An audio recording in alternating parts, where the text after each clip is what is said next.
ஐயா வணக்கம். வணக்கம். பெற்றெடுத்த தாய்க்கும் வளர்த்தெடுத்த தமிழுக்கும் முதல் வணக்கம். சங்கத்தமிழ் இலக்கிய பூங்காவின் நிறுவனராம் வள்ளுவரை வணங்கி, தலைவராம் வள்ளுவரை வணங்கி, செயலராம் பாரதிதாசனை தொழுது, எங்கள் உயிராய் ஊனாய் இருக்கிற சங்கத்தமிழ் இலக்கிய பூங்காவின் ஒருங்கிணைப்பாளர் ஐயா நீலகண்ட தமிழன் அவர்களுக்கு வணக்கம் சொல்லி, எங்களுடைய இணை துணை ஒருங்கிணைப்பாளர்கள் அனைவருக்கும் வணக்கம் சொல்லி, இன்றைக்கு இந்த பட்டிமன்றத்திற்கு நேரடியாக நுழைகிறோம். வெப்ப அலை அதிகரிக்க காரணம் பகலவன் தகிப்பா பசுமை குறைப்பா என்பதே இன்றைய தலைப்பு. வெப்ப அலை என்றால் என்ன? அது பற்றிய இன்றைய ஆராய்ச்சி என்ன சொல்கிறது? வெப்ப அலையால் இன்றைக்கு நாடு எந்த அளவுக்கு சென்று கொண்டிருக்கிறது, உலகமே இதை பற்றியெல்லாம் இன்றைக்கு உலக அளவிலே அறிவியல் பக்தியிலும் மக்கள் மத்தியிலும் பேசப்பட்டு வருகிறது. ஆனால் ஒவ்வொரு நாளும் வெப்பத்தினுடைய தன்மை அதிகரித்துக் கொண்டே இருக்கிறது, குறைவே இல்லை. அதற்கு என்ன காரணம் என்பதை பற்றித்தான் இன்றைக்கு பேச இருக்கிறோம். இந்த பட்டிமன்றத்திலே வழக்காடுவதற்காக, பசுமை குறைப்பே என்ற தலைப்பில் வழக்காடுவதற்காக முனைவர் காஞ்சி கதிரவன் அவர்கள் வந்திருக்கிறார்கள். கவிஞர் பாக்கியராஜ் திருச்சியிலிருந்து வந்திருக்கிறார். கவிஞர் குமரவேல் புதுவிலிருந்து வந்திருக்கிறார்கள். பகலவன் தகுப்பே என்ற தலைப்பில் வாதாடுவதற்காக தமிழ் மாமணி ஐயா நீலகண்ட தமிழன் அவர்களும், கவிஞர் ஞா கலைச்செல்வி அவர்களும், கவிஞர் ஐஸ்வர்யா பாலாஜி விருதம்பாக்கம் அவர்களும் வந்திருக்கிறார்கள். நம்முடைய சங்கத்தமிழ் இலக்கிய பூங்காவுடைய பட்டிமன்றங்களில், வழக்காடு மன்றங்களில் வழக்கு தொடுப்பவரும் வழக்கு ஏற்பவரும் இரண்டு பேர்த்த அவருடைய வாதங்களை கேட்டுத்தான் நாம் தீர்ப்பை வழங்குவது வழக்கம். ஆகவே அந்த அளவிற்கு தொடர்ந்து நம்முடைய செயல்பாடுகளிலே இந்த பட்டிமன்றத்திலே பேசுகிற போது உங்களுடைய வாதங்களை, மிக ஆணித்தரமான வாதங்களை எடுத்து வைக்க வேண்டுமாய் கேட்டுக்கொள்கிறேன். அதே போல மற்றவர்கள் பேசுவதையும் கேட்டு உங்களுடைய வாதங்களை அது சார்ந்தும் நீங்கள் பேசலாம். என்றால் எதிர்த்தும் மறுத்தும் பேசலாம். அது நாகரிகமாகவும் இருக்கும் என்பது நம்முடைய சங்கத்தமிழ் இலக்கிய பூங்காவுடைய வரலாறு. ஆகவே நேரடியாக களத்துக்கு வருகிறோம். இன்றைக்கு குளோபல் வார்மிங் என்று சொல்லப்படுகிற இந்த பேரிடர் மாற்றம் எத்தனை விதமான சூழ்நிலையில நமக்கு எதிராக இருக்கிறது, கெடுதலாக இருக்கிறது. ஆகவே அது பற்றி பேசுவதற்காக பசுமை குறைப்பே, வெப்ப அலை அதிகரிக்க காரணம் பசுமை குறைப்பே என்ற தலைப்பில் பேசுவதற்காக முனைவர் காஞ்சி கதிரவன் அவர்களை அழைக்கிறோம். இவர் மிகச்சிறந்த ஒரு கவிஞர், நன்றாக பேசக்கூடியவர், நன்றாக வழக்கு மன்றங்களை வாதாடக்கூடியவர். ஆகவே வாருங்கள் முனைவர் காஞ்சி கதிரவன் அவர்களே. என்ற தந்தைக்கும் தாய்க்கும், மக்கள் இனமீன்ற தமிழ்நாடு தனக்கும், என்னால் தினையளவு நலமேதும் கிடைக்கும் என்றால் நான் செத்தழியும் நாள் எனக்கு திருநாளாகும் என்ற புரட்சி கவிஞரின் வரிகளை சொல்லி, சங்கத்தமிழ் இலக்கிய பூங்கா ஒரு சமூக நோக்கோடு நடத்துகின்ற இந்த பட்டிமன்றம், வெப்ப அலை அதிகரிக்க காரணம் பசுமை குறைப்பா பகலவன் தகிப்பா என்ற இந்த பட்டிமன்றத்தை ஏற்பாடு செய்திருக்கக்கூடிய ஐயா சங்கத்தமிழ் இலக்கிய பூங்காவினுடைய ஒருங்கிணைப்பாளர் ஐயா நீலகண்ட தமிழன் அவர்களுக்கும், இந்த நிகழ்வில் நடுவராக இருந்து நல்ல தீர்ப்பு வழங்க இருக்கக்கூடிய முனைவர் ஐயா MK ராஜ்குமார் அவர்களுக்கும், பசுமை குறைப்பே என்ற எங்கள் அணியில் வாதிடுவதற்காக வருகின்றிருக்கக்கூடிய பாரத மிகு மின் நிறுவனத்தின் திருச்சியிலிருந்து பங்கேற்றிருக்கக்கூடிய ஐயா பாக்கியராஜ் அவர்களுக்கும், பாரத ஸ்டேட் வங்கியின் உயர் அலுவலராக இருந்து பணி நிறைவு செய்திருக்கக்கூடிய மிகச்சிறந்த மரபு பாவலர் கவிஞர் குமரவேல் ஐயா புதுவையிலிருந்து இணைக்கின்றார் அவர்களுக்கும், பகல்வன் தகிப்பே என்ற அணியில் வாதிடுவதற்காக வந்திருக்கக்கூடிய ஐயா தமிழ் மாமணி நீலகண்ட தமிழன் ஐயா அவர்களுக்கும், கலைச்செல்வி அம்மையார் அவர்களுக்கும், விருகம்பாக்கத்திலிருந்து இணைந்திருக்கக்கூடிய ஐஸ்வர்யா பாலாஜி அம்மையார் உள்ளிட்ட அனைவருக்கும் காஞ்சி கதிரவனின் கனிவான வணக்கத்தை தெரிவித்துக் கொள்கிறேன். நடுவர் அவர்களே, இந்த பட்டிமன்றம் வெப்ப அலை அதிகரிக்க காரணம், வெப்ப அலை அதிகரிக்குது அப்படிங்கிற நிலை உருவாகிறதுக்கு என்ன காரணம்? நீங்க சொன்னீங்க வெப்ப அலை அப்படின்னா என்ன அப்படின்னு சொல்லும் போது, வெப்ப அலைனா மலைப்பகுதியில 30°C அளவுக்கு இருந்தாலே வெப்ப அலைன்னு பேருன்றான். தட்டையான பகுதியில் 40°C வரைக்கும் போச்சுன்னா வெப்ப அலை அப்படின்னு சொல்றாங்க. இப்படிப்பட்ட இந்த சூழ்நிலை ஏன் உருவாகிறது அப்படின்னா, நாம என்ன பண்றோம்? நகரமயமாதல், உலகமயமாதல், தாராளமயமாதல் இப்படியெல்லாம் வச்சு நாம நிலப்பகுதியை, காட்டு பகுதியெல்லாம் அழிச்சு நிலப்பகுதியா மாத்திரும். அதே மாதிரி இந்த மரத்தை வெட்டுறவன் கூட என்ன பண்றான்னா, மரத்தை வெட்டுற கோடரிக்கு கைப்பிடி போடுறதுக்கு அந்த மரத்தையே வெட்டி அந்த மரத்தினுடைய கும்பலையே கைப்பிடியை தயார் பண்றான். கத்தியை தீட்டுறது கூட அந்த மரத்து மேல மணல் அள்ளி போட்டு தீட்டுவாங்க. ஆக இப்படியெல்லாம் மரத்தை அழிச்சு, காடுகள்லாம் அழிச்சு, இன்னைக்கு பார்த்தோம்னா வணிக பயிர்னு சொல்ற தேயிலைக்காக ஊட்டி, கொடைக்கானல் போன்ற பகுதியில் இருந்த ஏராளமான மரங்களை வெட்டிட்டாங்க. அப்படி வெட்டி வெட்டி வெட்டி வெட்டி இன்றைக்கு பார்த்தோம்னு சொன்னா அங்க இருக்கின்ற இயல்பான அந்த வெப்பநிலையை விட அதிகமா போயிருச்சு அப்படின்னு சொல்றாங்க. அப்ப இந்த அளவுக்கு மரங்கள்ல காட்டுப்பகுதியிலையும் மலைப்பகுதியிலையும் வெட்டுறதுங்கிறது இது வெப்பம் அதிகமாகிறதுக்கு காரணமா இருக்கு. அதே மாதிரி இன்னொன்னு, இந்த போக்குவரத்துக்குன்னு சாலைகள் அமைக்கிறதுக்காக எனக்கு தெரியும் நாடு முழுக்க நெடுஞ்சாலைகள் அமைச்சிருக்கிறாங்க, தேசிய நெடுஞ்சாலைகள்னு. அதுல இருந்த லட்சக்கணக்கான மரங்களை வெட்டிட்டாங்களே தவிர புதுசா வைக்கல. இந்த சென்னையில இருந்து பெங்களூர் போற வழியில, அதே மாதிரி சென்னையில இருந்து மதுரை, திருச்சி, திருநெல்வேலி போற வழியில எல்லாம் ஏராளமான மரங்களை வெட்டிட்டாங்க. பல நூறு ஆண்டுகள் இருந்திருக்கும் கூட அந்த மரங்கள். அப்படிப்பட்ட மரங்கள்லாம் வெட்டி அங்க எல்லாம் இப்ப மரக்கன்று கூட வைக்கல. அப்போ வெப்பமா இருக்கு. அதே மாதிரி இந்த காடு அழிக்கிறது, இந்த நிலப்பகுதியில இருக்கிற மரங்களை வெட்டுறது அப்படிலாம் இதெல்லாம் ஏன் அப்படின்னு சொல்றாங்கன்னா, பொருளாதார மேம்பாட்டுக்கு அப்படின்னு சொல்றாங்க. காகிதம் தயார் பண்றதுக்கு, இன்னும் கட்டுமான தொழில் செய்யறதுக்கு. அதே மாதிரி இந்த செம்மரம்னு சொல்ற விலை உயர்ந்த மரம், சந்தன மரம், நான் ஏற்கனவே சொன்ன மாதிரி அந்த தேயிலை தோட்டங்கள் அமைக்கிறதுக்கு, ரப்பர் தோட்டங்களை உருவாக்குறதுக்கு, இது மாதிரியான வணிக பொருளாதார மேம்பாட்டுக்காக பல லட்சக்கணக்கான மரங்களை வெட்டிட்டாங்க. அப்படின்னும் போது அங்க சில நேரத்துல காட்டு தீயும் உருவாக்குறேன்.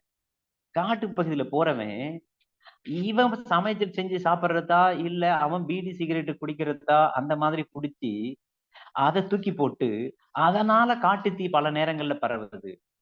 இந்த மரங்களை குறைச்சிட்டதுனால வெப்பம் அதிகமாகும் போது மரம் உரசியும் காட்டுத்தீ உருவாகுது. இன்னும் இந்த சுற்றுச்சூழல் அறிக்கையில் என்ன சொல்றாங்கன்னா, இந்தியாவுல இந்திய நிலத்துல 45% அளவுக்கு மண் அரிப்பு, மண்ணின் அமிலத்தன்மை, காரத்தன்மை, உப்புத்தன்மை, நீர்த்தேக்கம் இதெல்லாம் இந்த அரிப்புகளால் இந்த பசுமை மரங்களை வெட்டுவதால் பார்த்தோம்னா இங்க அதிகரிச்சு சிதைஞ்சிட்டு வந்துட்டு இருக்கு.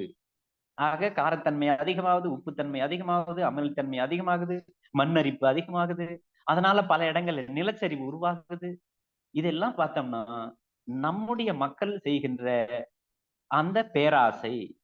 ஆனா நம்முடைய வள்ளுவர் சொல்றாரு, மணி நீரும் மண்ணும் மலையும் அணி நிழல் காடும் உடையது அரண்.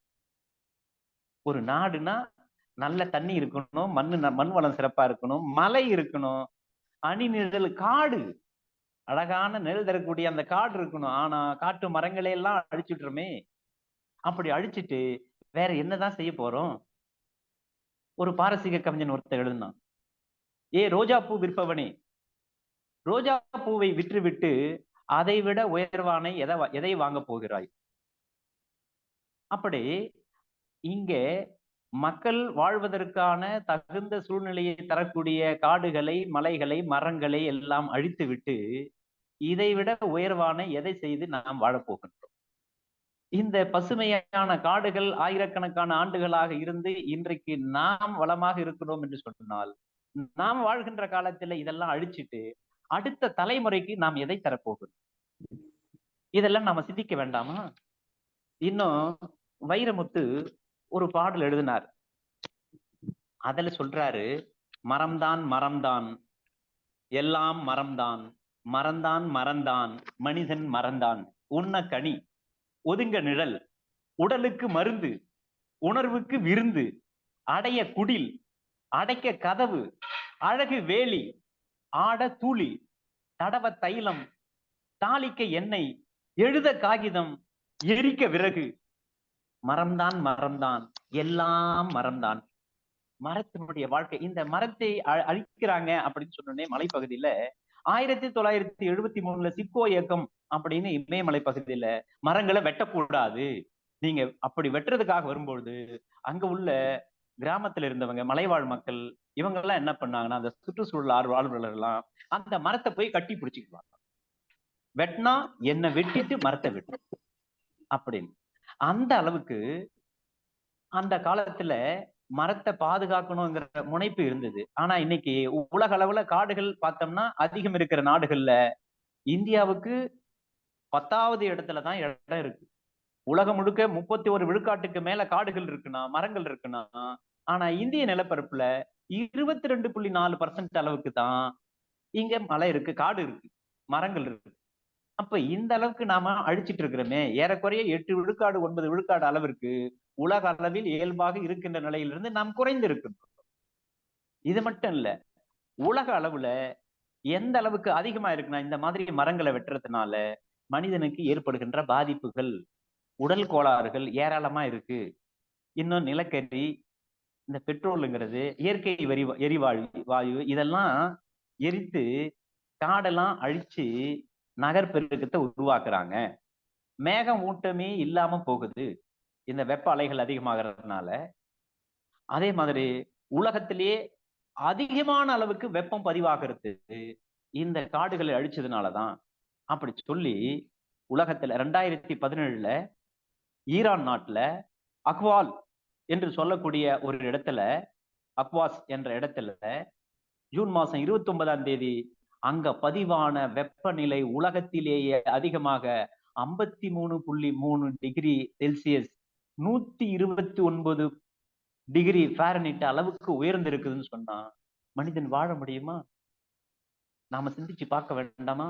6 அறிவு கொண்ட மனிதர்கள் நாம் அல்லவா? காடெல்லாம் காப்பாற்றணும், இயற்கை வளங்கள்னு சொல்லி இருக்கிற நம்முடைய முன்னோர்கள் வள்ளுவர் போன்றவர்கள் சங்க இலக்கியங்கள்ல மரங்களை வெட்டக்கூடாது அப்படின்னு. இன்னும் புறநானூறுல ஒரு பாட்டு, வர்ணர் பாடின ஒரு பாட்டுல 348வது பாட்டு புறநானூறுல, அந்த பாட்டுல சொல்றான், தொழும்பன்னு அந்த நில தலைவன் அவன் நாட்டை எதிர்த்து போரிடுறதுக்காக வர்றான். அவனுடைய மகள் கேட்கிறான், மகளை கொடுக்க மாட்டேன்னு சொல்லும் போது, அதனால போர் செய்து நான் அந்த மகளை பெறுகிறேன் என்று சொல்லி வரும் பொழுது அவன் யானையெல்லாம் கொண்டு வந்து தொழும்பனோட ஊர்ல மரத்துல கட்டி வைக்கிறான். ஆஹா, இந்த மரங்கள்லாம் நமக்கு இப்ப அந்த யானையை கட்டி வச்சிருக்கிறானே, அதனால அசையுது, மரத்தினுடைய வேர்கள் அசைகின்றன, மரங்கள் விழுந்தால் இந்த நாடு அழிந்து போகும், ஊர் அழிந்து போகும் என்று கருதி, அதனால் அங்க போர் நிறுத்தத்துக்கு வேலை செய்ய முடியுமா அப்படின்லாம் அந்த காலத்திலேயே சிந்திச்சிருக்கிறான்.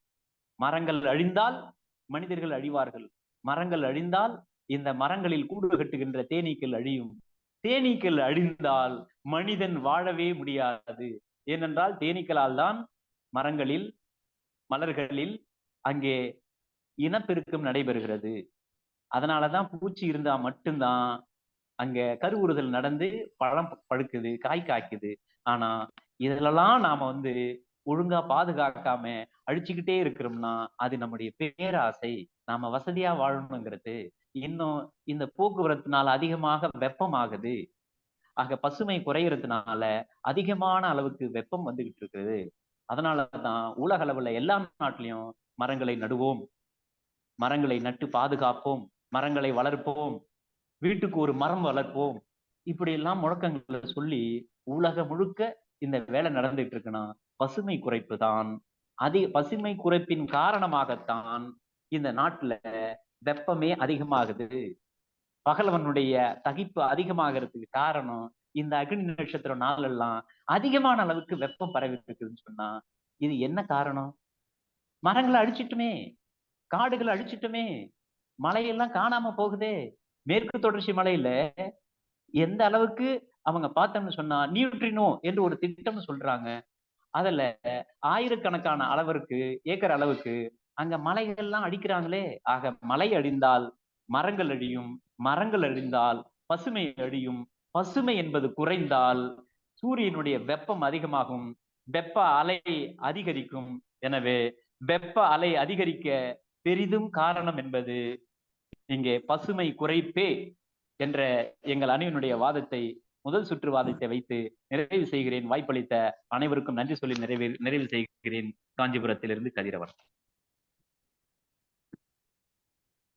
நன்றியா, அருமையான ஒரு உரை, நல்ல ஒரு கருத்துக்களை எடுத்து வைத்தீர்கள்.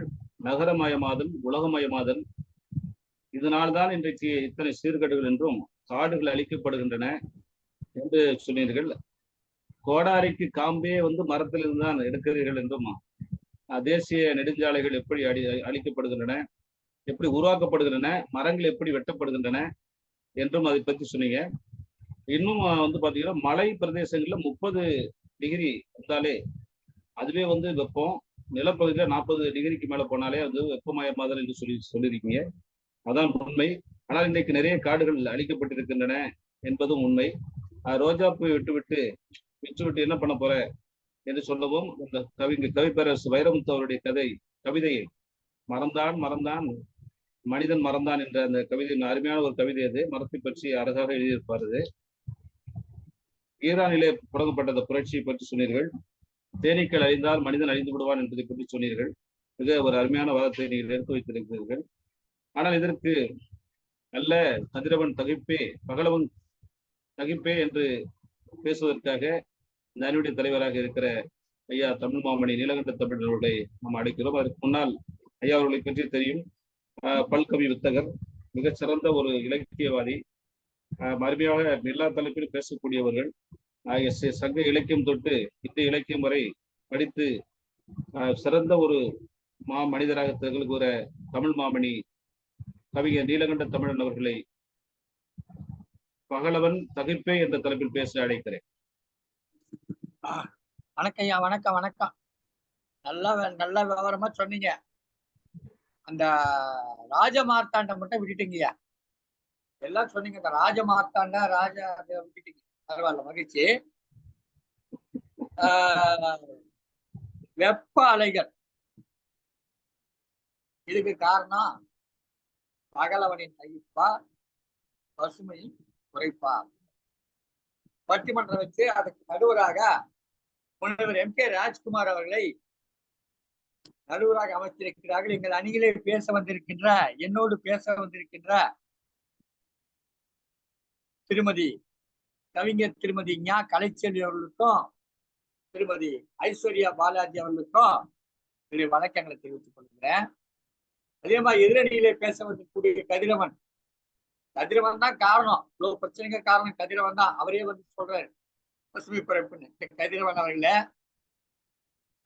வங்கி பணியாளராக இருந்து ஓய்வு பெற்றாலும் ஓய்வு பெறாமல் வங்கிக்காக உழைத்துக் கொண்டிருக்கக்கூடிய குமரவேல் ஐயா அவர்களே, பாரத மிகுமின் நிறுவனத்துல சிறப்பான பணியில இருக்கக்கூடிய கவிஞர் பாக்யராஜ் அவர்களே, உங்கள் அனைவருக்கும் என்னுடைய வணக்கங்களை தெரிவிச்சுக்கணும். முதல்ல ஒரு விடயம் பாருங்க. எங்க அணியில 66% பெண்களுக்கு இடஒதுக்கீடு. இவ்வளவு நேர்மையா நடந்துக்கிறோம் பாருங்க. இதுலயே தெரியலையா எங்களுடைய அணிதான் வாங்கினா நேர்மையானது உங்களுக்கே புரிஞ்சுட்டு இருக்கோம். இது ஒண்ணு போதங்கய்யா, இது நேர்மையான அணி. பசுமை குறைப்பு இதுதான் காரணம் அப்படின்னு பேசுறாங்க. இவங்க யார் தெரியும்? அவங்க 3 பேரும் இவங்கதான் அவங்க பகுதியில இருக்கக்கூடிய தோப்பை அழிச்சிட்டு பிளாட்டு போட்டு அதுல இடம் வாங்கி வீடு கட்டிட்டு இருக்கவங்க. இவங்கதான் பசுமை குறைப்பை பத்தி பேசுறாங்க. தன்னை பற்றி தானே மனம் நொந்து பேசிக் கொள்ளக்கூடிய ஒரு அணி இருக்குதான், அது எதிர்தான். அவங்களே தப்பே பண்ணுவாங்க.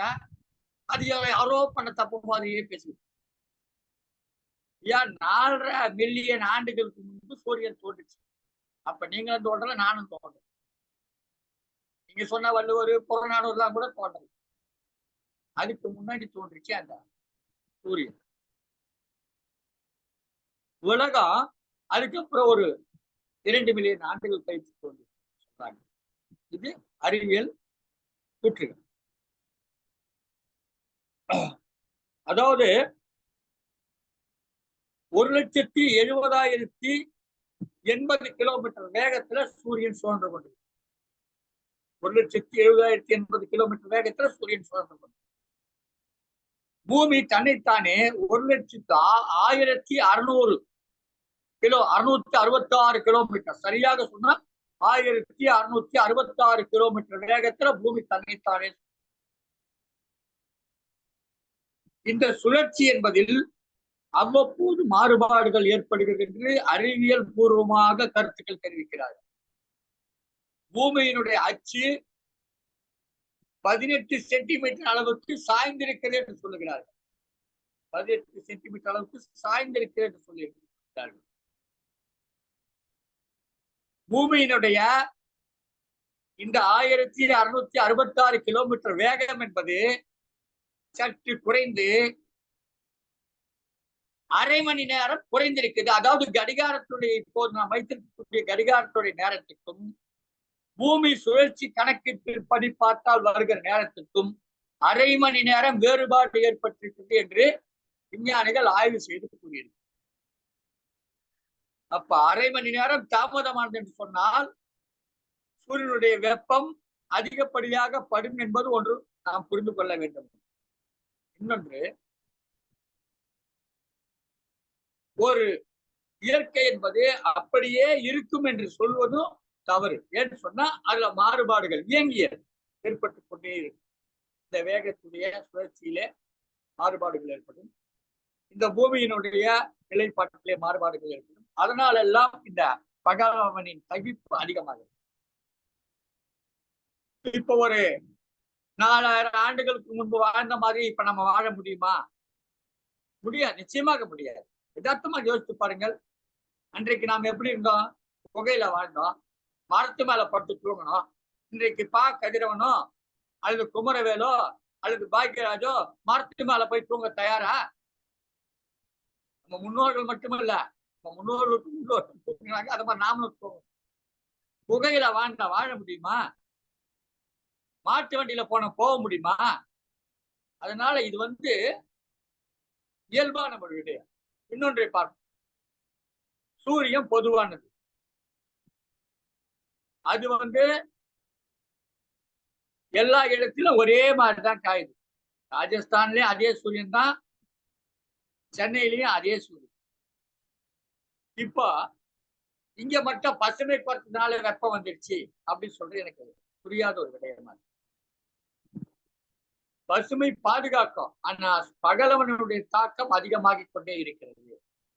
பகலவனுடைய தாக்கம் அதிகமாவதற்கு காரணம், இப்போ நாம ஒரு கருத்து சொல்லுவோம், ஓசோன் மண்டலத்தில் ஓட்டை விழுந்திருக்கு அப்படி சொல்றோம்.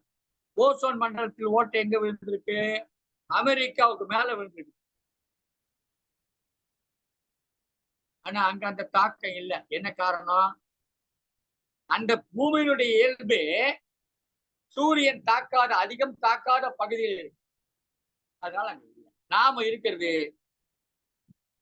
பூமத்திய ரேகைக்கு அருகாமையில் இருக்கக்கூடிய ஆசிய கண்டத்தில். இந்த கண்டத்தில் இருந்து கொண்டுதான் பகலவனின் தாக்கத்தை பற்றி, வெப்ப அலையை பற்றி எல்லாம் பேசுகிறோம்.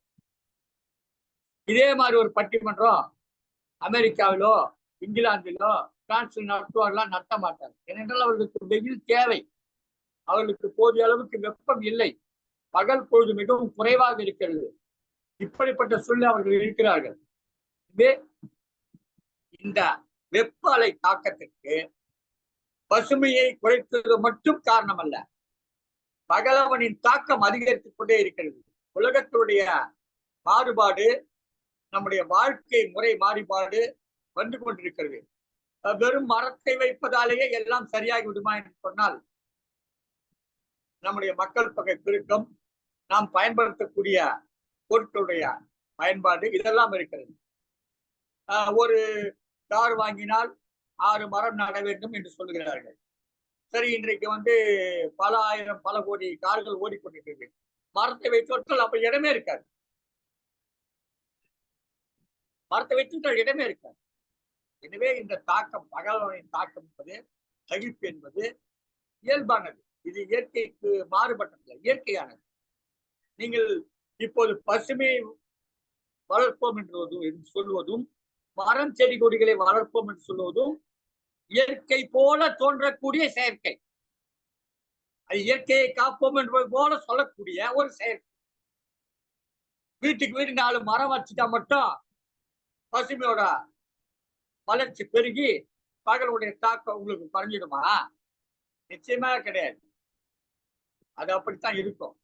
நீங்க இருப்பது வெப்ப நாட்டுல, வெப்பப்பகுதி. இன்னும் சொல்ல போனா இந்தியாவில் இந்த ஆண்டு ஏற்பட்ட வெப்பத்துடைய அளவு இந்தியாவில் ஏற்பட்டதை விட மற்ற பல நாடுகள், இந்தோனேசியா பல நாடுகளில் இன்னும் அதிகமாக இருக்கு என்று சொல்லுகிறார்கள்.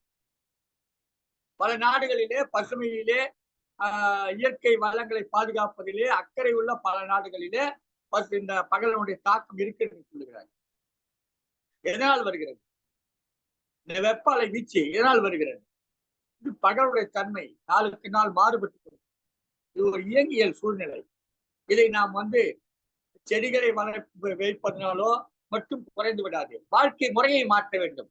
நாம் மீண்டும் மாட்டு வண்டிக்கு போக வேண்டும், மீண்டும் நாம் மரத்திற்கு போக வேண்டும், மீண்டும் முல்லை நிலத்துக்கு போக வேண்டும், மீண்டும் குறுநிலத்திற்கு போக வேண்டும். அதெல்லாம் சாத்தியமா என்று பார்த்தால் நிச்சயமாக சாத்தியமில்லை என்று உங்களுக்கே புரிந்து வரும். இங்க வர்றாங்க, ஒரு பட்டிமன்றம் பேசணும், ஏதாவது பேசணும்னு பேசுறாங்க. நல்ல வள்ளுவருடைய குரலை சொன்னார்கள்.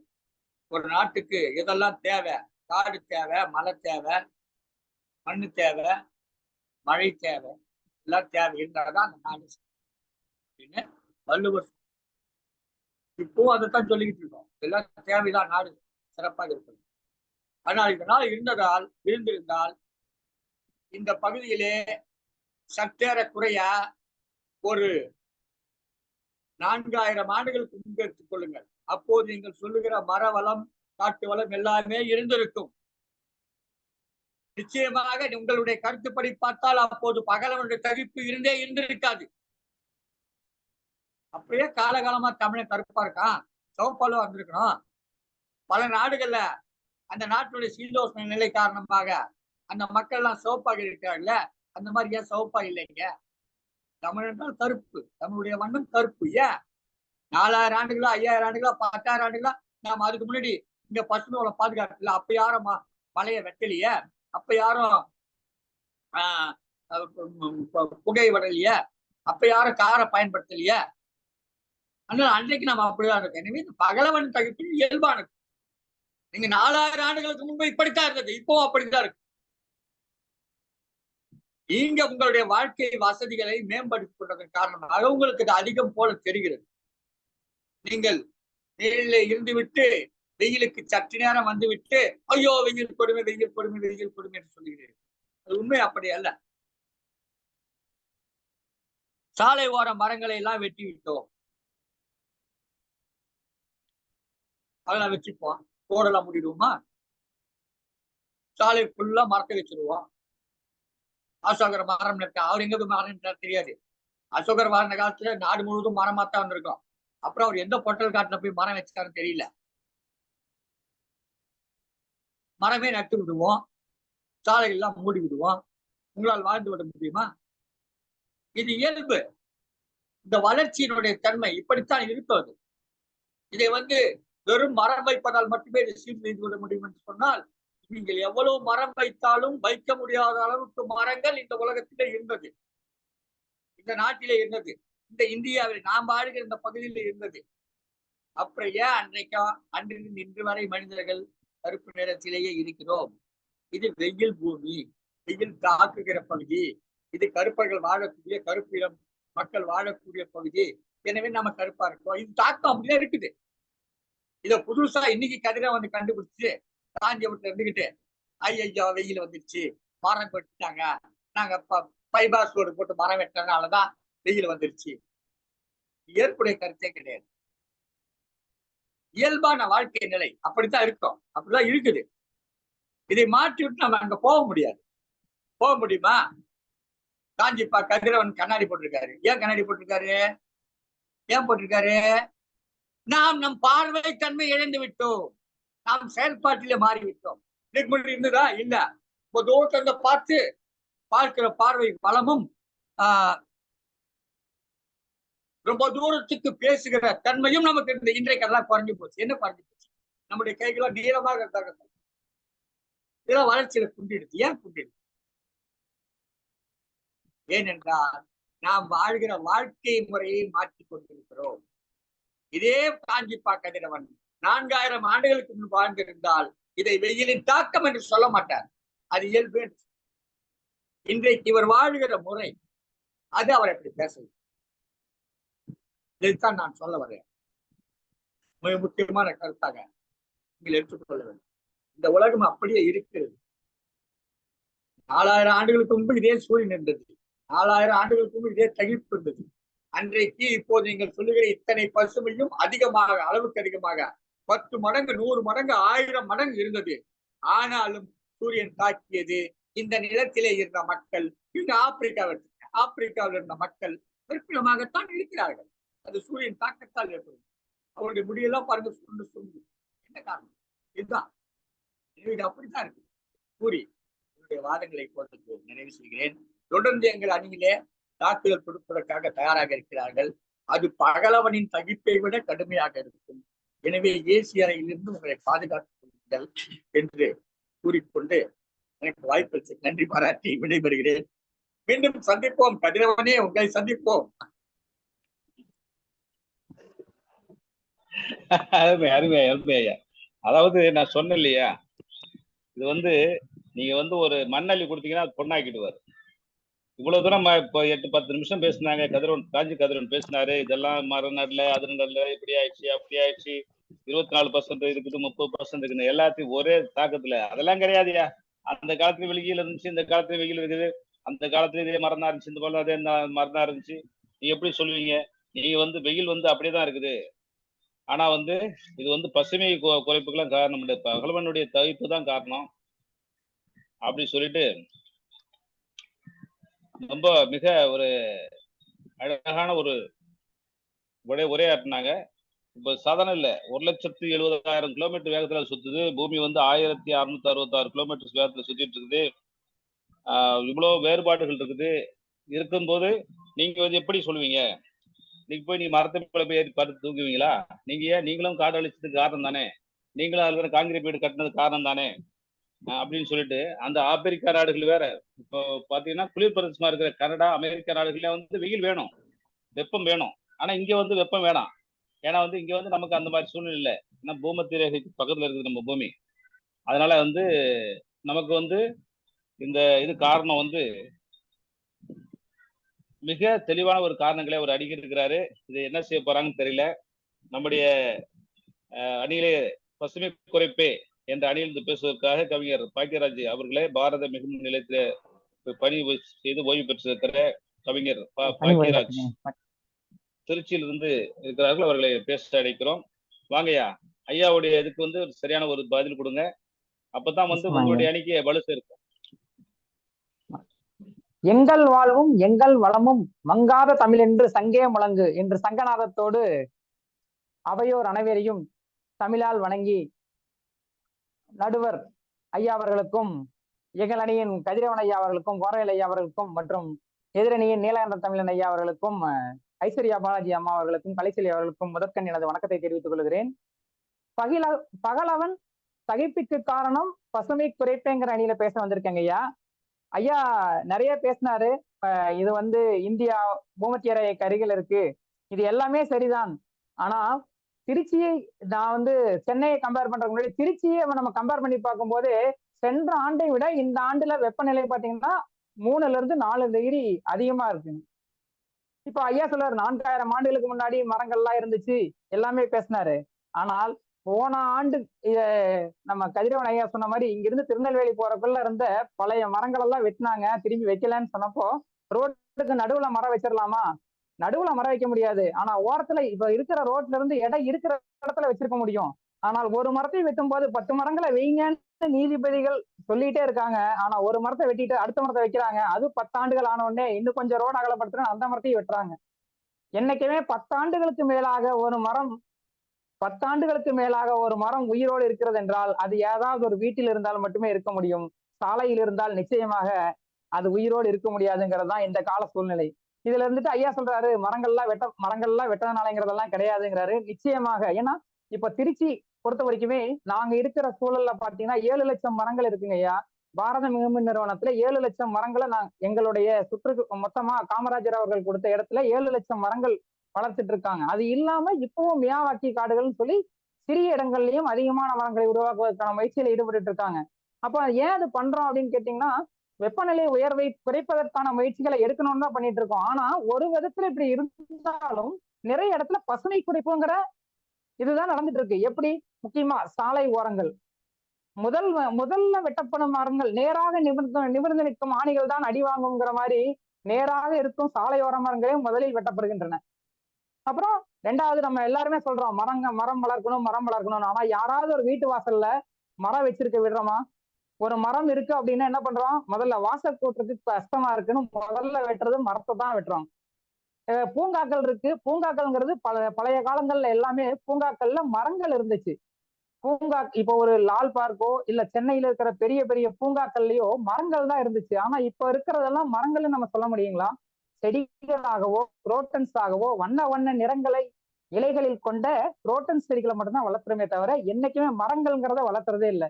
இப்படி எல்லாருமே நம்ம பசுமை வளர்ச்சி இருக்கு. இது பகலவன் இது ஐயா சொன்ன மாதிரி இந்தியாங்கிறது வெப்ப பிரதேசம். இதுல நம்ம மரங்கள் குறைக்கிறதுனால மட்டுமே நம்ம நிச்சயமா வெப்பம் குறைஞ்சிருச்சு, வெப்பம் அதிகமாயிருச்சுன்னு சொல்ல முடியாது அப்படின்னு சொல்றாரு.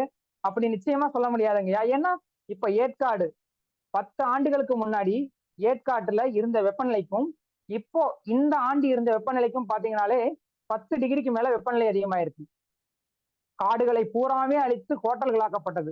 வணிகமயமாக மாற்றப்பட்ட இந்த ஏற்காடு இப்ப ஹோட்டல்ஸ் எல்லாம் இருக்கு. ஆனா இங்க மரங்கள் தான் இல்ல. போறவங்க எல்லாருமே ஏரிக்கு மட்டும் போயிட்டு வர்ற மாதிரி தான் இருக்கே தவிர எங்கேயுமே பசுமையே பார்க்க முடியல. இந்த ஆண்டு ஏற்காடுக்கு போற சுற்றுலா பயணிகளே குறைஞ்சிட்டாங்கன்னு சொன்னாங்க. இன்னொன்னு பாக்குறோம்.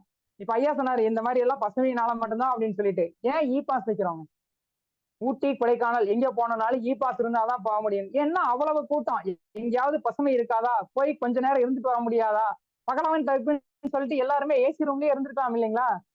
அப்படி இருக்கிறதுக்கான வாய்ப்புகளை கொடுக்க முடியாது. ஏன்னா பசுமை இயற்கை அப்படிங்கறத நம்ம தேடி போக வேண்டிய நிலையில் தான் இருக்கோம். ஆனா அது தெரிஞ்சுக்காம தான் நிறைய நம்ம பசுமை குறைப்பு பண்ணிட்டே இருக்கோங்க. இதுல இன்னொன்னு சொல்றாரு ஐயா, நம்ம பழைய வாழ்க்கைக்கே நம்ம போயிட முடியுமா, வாழ்ந்துட முடியுமா அப்படின்னு. பழைய வாழ்க்கைக்கு போக முடியுமா அப்படின்னா, பழைய வாழ்க்கைக்கு போறதுல இருந்து ரொம்ப தூரம் தள்ளி வந்துட்டோம். ஆனால் பழைய வாழ்க்கைக்கு போக முடியலன்னாலும் நம்ம பழைய வாழ்க்கைக்கு நமக்கும் இல்ல அந்த உறவுங்கிறது மரம்தான். காடுகள், மலைகள், அந்த ஐவகை திணைகள்ல சொன்னார் இல்லைங்களா ஐயா, குறிஞ்சி முல்லை மருதம் சொன்னார் இல்லைங்களா? குறிஞ்சி முல்லை மருதம் நெய்தல், இந்த பாலை விட்டுருங்க. இந்த 4 திணை வாழ்க்கைக்கும் ஒரு தொடர்புகள் இருக்குன்னா இதுல முக்கியமா அந்த 3 திணைகளுக்குள்ள தொடர்புல மரம் தான் முக்கியமான தொடர்பா இருக்குங்கய்யா.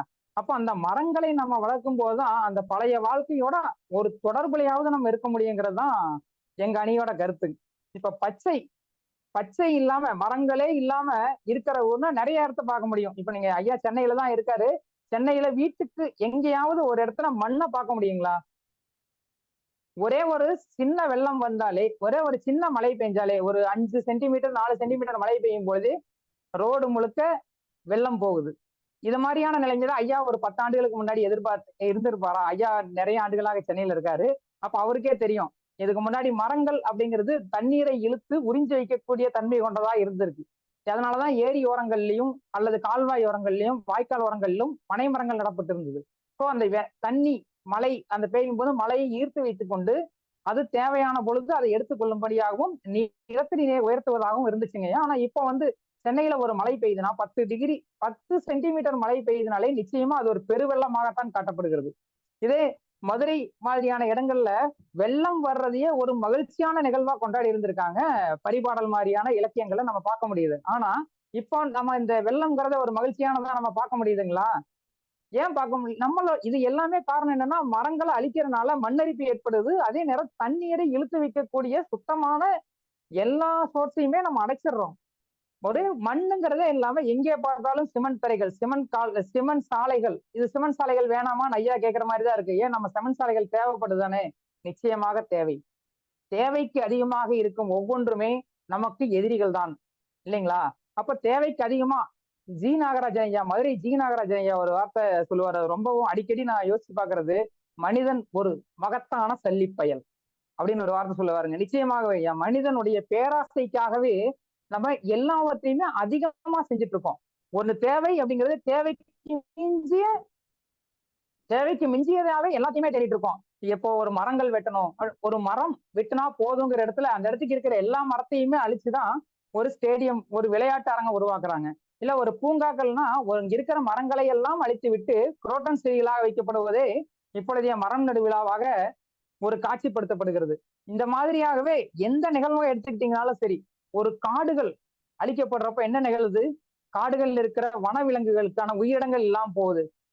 இந்த உலகம் என்பது மனிதனுக்கானது மட்டுமல்ல, இந்த உலகம் என்பது இந்த அனைத்து உயிர்களுக்குமானது, இல்லைங்களா? ஒரு யானைங்கிறது 70 கிலோமீட்டர் ஒரு நாளைக்கு நடக்கணும்னு சொல்றாங்க. ஆனா இப்ப அப்படி நடக்கிறதுக்கு வழி இருக்குங்களா? மேற்கு தொடர்ச்சி மலையில இருந்து இந்த பக்கம் இறங்கினா கோயம்புத்தூர் பார்டர்ல செங்கல் சூளை இறங்க முடியலன்னு கொஞ்சம் அந்த பக்கம் போனா கேரளா ஓரத்துல அவங்க தனியா கம்பி வேலி போட்டிருக்காங்க. அந்த யானை எங்க போறதுனே தெரியாம சுத்தி இறந்துருது. அப்ப யானை இறக்கும் பொழுது காட்டின் அழிவு ஆரம்பமாகிறதுன்னு சொல்றாங்க. அப்போ ஒரு யானை இறந்தாலே அது ஒரு நாளைக்கு 70 கிலோமீட்டர் நடக்கும். அதே நேரத்தில் 1500 கிலோ வரை உணவை உண்டு அதை உரமாக வெளியிடும். அது கொட்டைகளாகவும் அது விதைகளாகவும் மாறி மறுபடியும் காடுகள் உருவாகும். அந்த காடுகள் மீட்டுருவாக்கத்துக்கு யானைங்கிறது மிகப்பெரிய ஒரு சக்தியா இருக்கு. ஆனா இப்போ பசுமை குறைப்பினால என்ன நடக்குது? அந்த யானைகளும் காட்டு வாழினங்கள், அந்த குருவிகள், குரங்கள் போன்ற காட்டு வாழினங்களும் மொத்தமா அழிகிறப்போ பசுமை குறைப்பு இந்த வகையாகவும் பசுமை குறைப்பு நடக்குது. அதே நேரத்துல நம்மளும் ரோடு ஓரத்துல இருக்கிற நம்ம வச்ச மரங்களோ இல்ல நம்ம தாத்தா அவங்க எல்லாம் வச்ச மரங்களோ அதுகளை வேற வெட்டுறோம். இப்படியே வெட்டும் பொழுது இந்த 3 டிகிரி சென்டிகிரேட் இல்ல, அடுத்த வருஷத்துல இருந்து இன்னும் 2 டிகிரி சென்டிகிரேட் அதிகமா போனாலும் ஏசியை நம்ம டெம்பரேச்சர் கம்மி பண்ணி வச்சுதான் வாழணுமே தவிர இயற்கையை நோக்கி போறத நம்ம மாறாவிட்டால் இன்னும் ஏசி 15 டிகிரிக்கு கொண்டு வந்தாலும் நம்மளால இந்த வெப்பத்தை தாங்கிக் கொள்ள முடியாது. எனவே பசுமை குறைப்பை தவிர்த்து பசுமையை வளர்ப்பதற்கு நிச்சயமாக முன்னெடுக்க வேண்டிய நேரத்திலே நாம் இருக்கிறோம் என்று கூறிக்கொண்டு நல்லதொரு வாய்ப்புக்கு நன்றி கூறி விடைபெறுகிறேன். நன்றி, வணக்கம் ஐயா. நன்றி.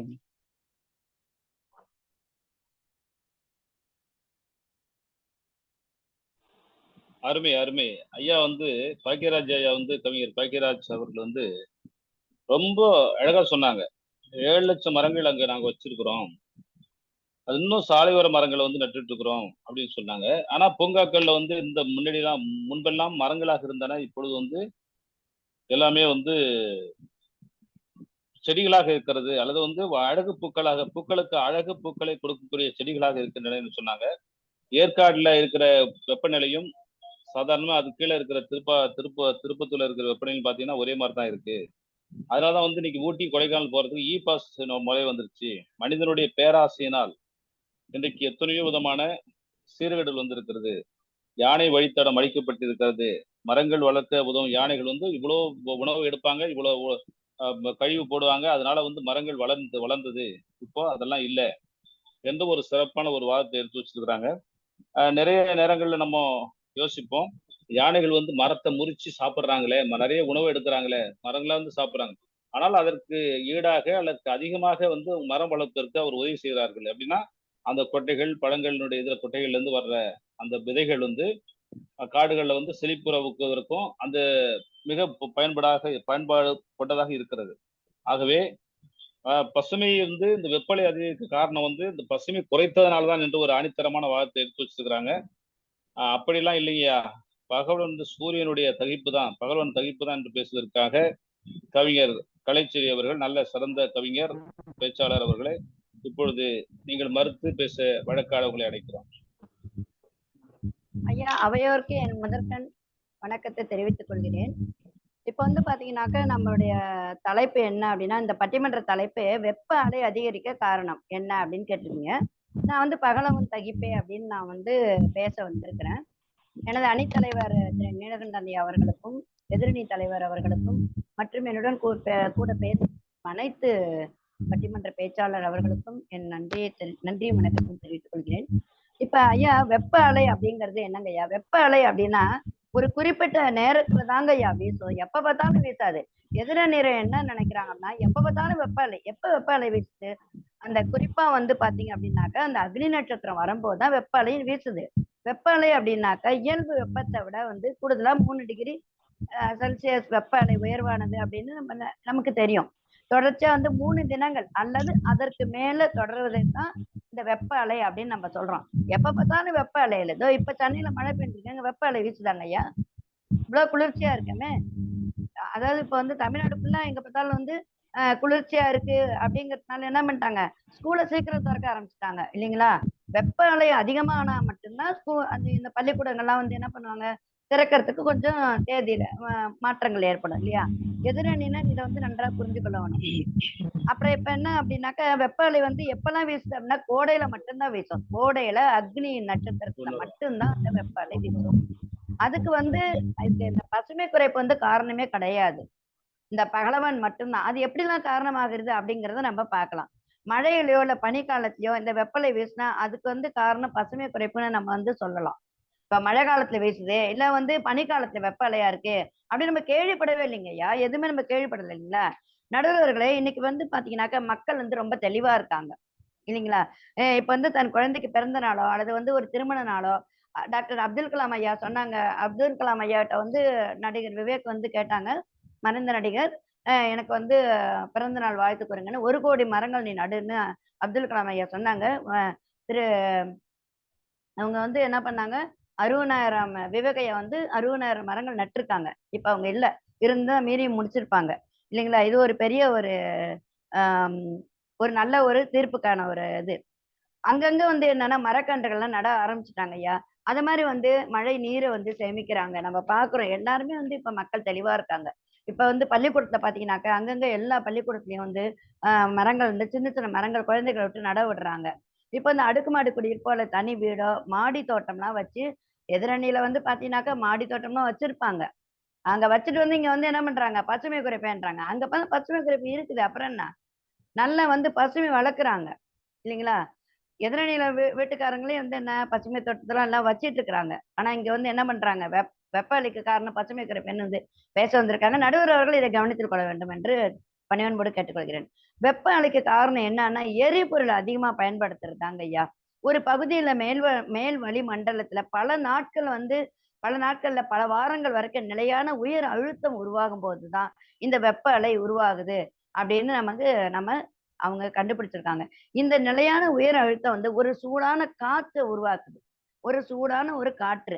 அந்த சூடான காற்று வழக்கத்துக்கு மாறா என்ன பண்ணுது, அதிக வெப்ப அலையை வந்து ஏற்படுத்தி மழையோட தடையுமே இல்லாம வெப்பம் ஈரப்பதத்தை மட்டும் வந்து குவிக்குது அங்க. அதுக்கப்புறம் பாத்தீங்கன்னாக்கா தீவிர வானிலை நிகழ்வு, இது ஒரு காரணம்.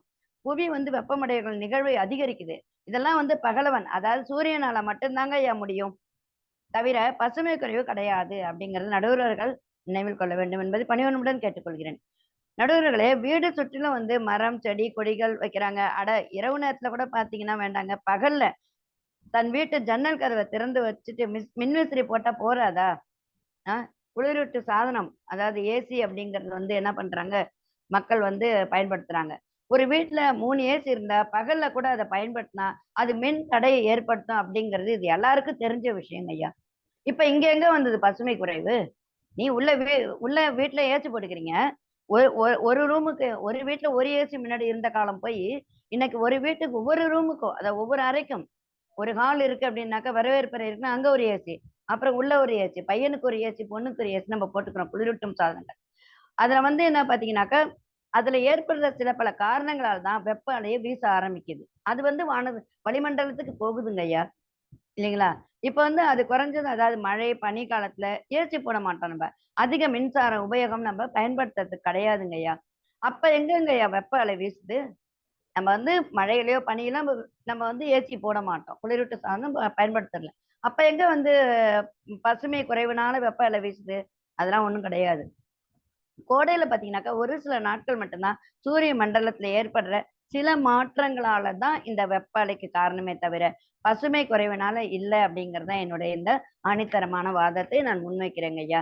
அப்புறம் மக்கள் தொகை அடர்த்தி, அப்ப எல்னினோ லால்னினோ நிகழ்வுகள் போன்ற இயற்கை காலநிலை மாறுபாடுகள் காற்றுல மாற்றங்களை ஏற்படுத்தும் போதுதான் அது வந்து வெப்ப அலையா அதாவது அந்த காற்று வந்து வெப்ப காற்ற வீசுதே தவிர மற்றபடி வந்து பசுமை குறைவால இல்லை அப்படிங்கிறது தான் என்னுடைய வாதம் ஐயா. நடுவர்கள் இதை மனதில் கொண்டு நல்லதொரு தீர்ப்பினை வழங்குமாறு பணிவன்புடன் கேட்டுக்கொண்டு வாய்ப்பளித்த அனைவருக்கும் நன்றி கூறி விடைபெறுகிறேன். என்றும் உங்கள் ஞா கலைச்செல்வி, சென்னை. அருமையம்மா, நல்ல மிக சிறப்பான ஒரு வாதத்தை எடுத்து வச்சுங்க. அக்னி வெயில் வர்றது வந்து ஒரு குறிப்பிட்ட காலங்கள்ல தானே வருது அப்படின்னு சொல்லியிருக்கீங்க. மரம் நடுதலுக்கு இதுக்கு என்ன சம்பந்தம்? இப்ப வந்து எல்லா திருமணங்கள்ல பிறந்த நாட்கள்ல வந்து செடிகள் தராங்க. அப்புறம் வந்து மழைநீர் சேகரிப்பு இருக்கு, மாடி தோட்டம் வச்சிருக்கிறாங்க. இதெல்லாம் இருக்கும் போது அப்போ பசுமை குறைப்பு இல்லை, பசுமை நல்லா செழிப்பா இருக்குன்னு சொல்றீங்க. எரிபொருள் அதிகமா பயன்படுத்துறதுனாலையும் வானிலை நிகழ்வுகளாலையும் குளிரூட்டும் சாதனம் அது அதனுடைய சாதக பயன்பாடு அதிகமாக இருப்பதனாலும் மக்கள் தொகை அடர்ச்சியின் காரணமாகவும் தான் இந்த இது நிகழ்வு நடக்குது. அதுக்கு வந்து காரணம் பகவன் தவிப்பே தான் சொல்லியிருக்கீங்க. ஒரு நல்ல ஒரு வார்த்தை எடுத்து வச்சிருக்கீங்க. அப்படிலாம் இல்லையா, பசுமை குறைப்பு தான் காரணம் சொல்லி பேசுவதற்காக கவிஞர் குமரவேல் அவர்கள் வந்திருக்கிறாங்க. கவிஞர் குமரவேல் மிகச்சிறந்த ஒரு கவிஞர், நம்முடைய சங்கத்தமிழ் இலக்கிய பூங்காவுடைய ஒரு முக்கியமான ஒரு ஒருங்கிணைப்பாளர்களில் ஒருவர், சிறந்த பேச்சாளர், ஆற்றல் வாய்ந்த ஒரு நிர்வாகி. அவரை வெப்ப அலை அதிகரிக்க காரணம் பசுமை குறைப்பு என்ற தலைப்பில் பேசுவதற்காக இப்பொழுது அழைக்கிறோம்.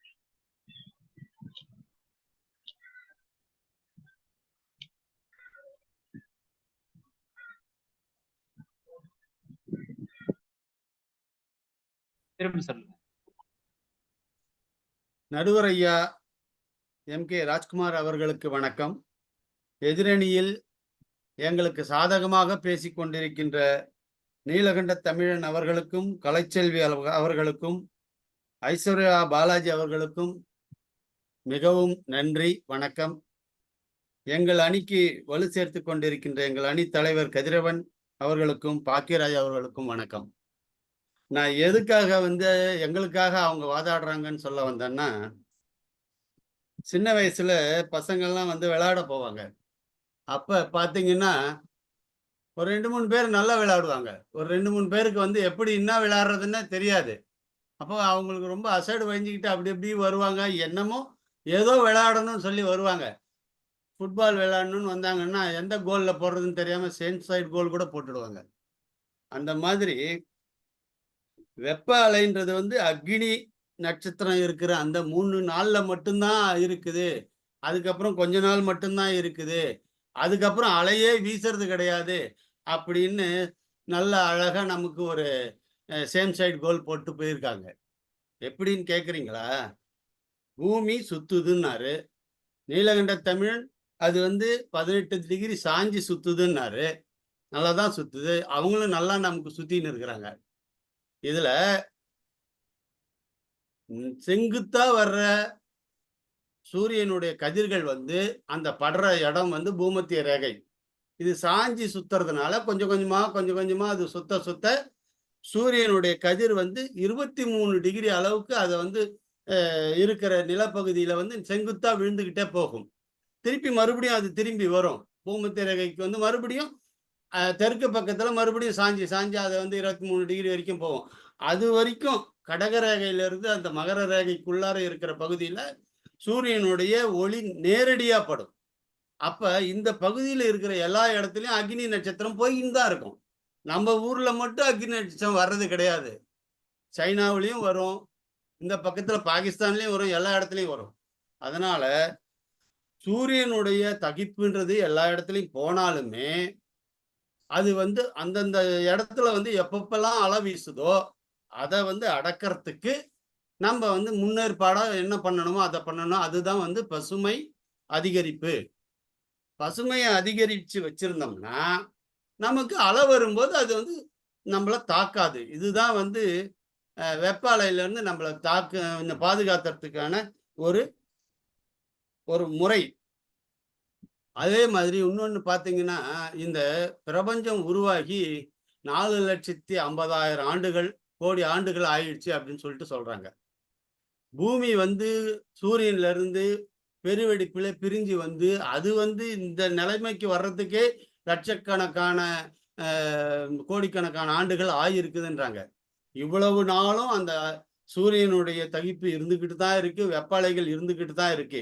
அந்த வெப்ப அலைகள் அதிகரிச்சுக்கிட்டே போல, அதிகமா இருந்த வெப்ப அலைகள் குறைஞ்சி குறைஞ்சி குறைஞ்சி குறைஞ்சி மழை வந்து பூமி எல்லாம் வந்து குளிர்ந்து அதுக்கப்புறம் வந்து உயிர்கள் உருவாகி அது மனுஷன் வரைக்கும் வந்து அது வரைக்கும் வர்ற வரைக்கும் எல்லாமே நல்லா தான் இருந்தது. அதுக்கு காரணம் வந்து மரம் இருந்தது, மழை வந்து நீர் இருந்தது, எல்லாமே இருந்தது. கார்பன் டை ஆக்சைடு குறைவா இருந்தது.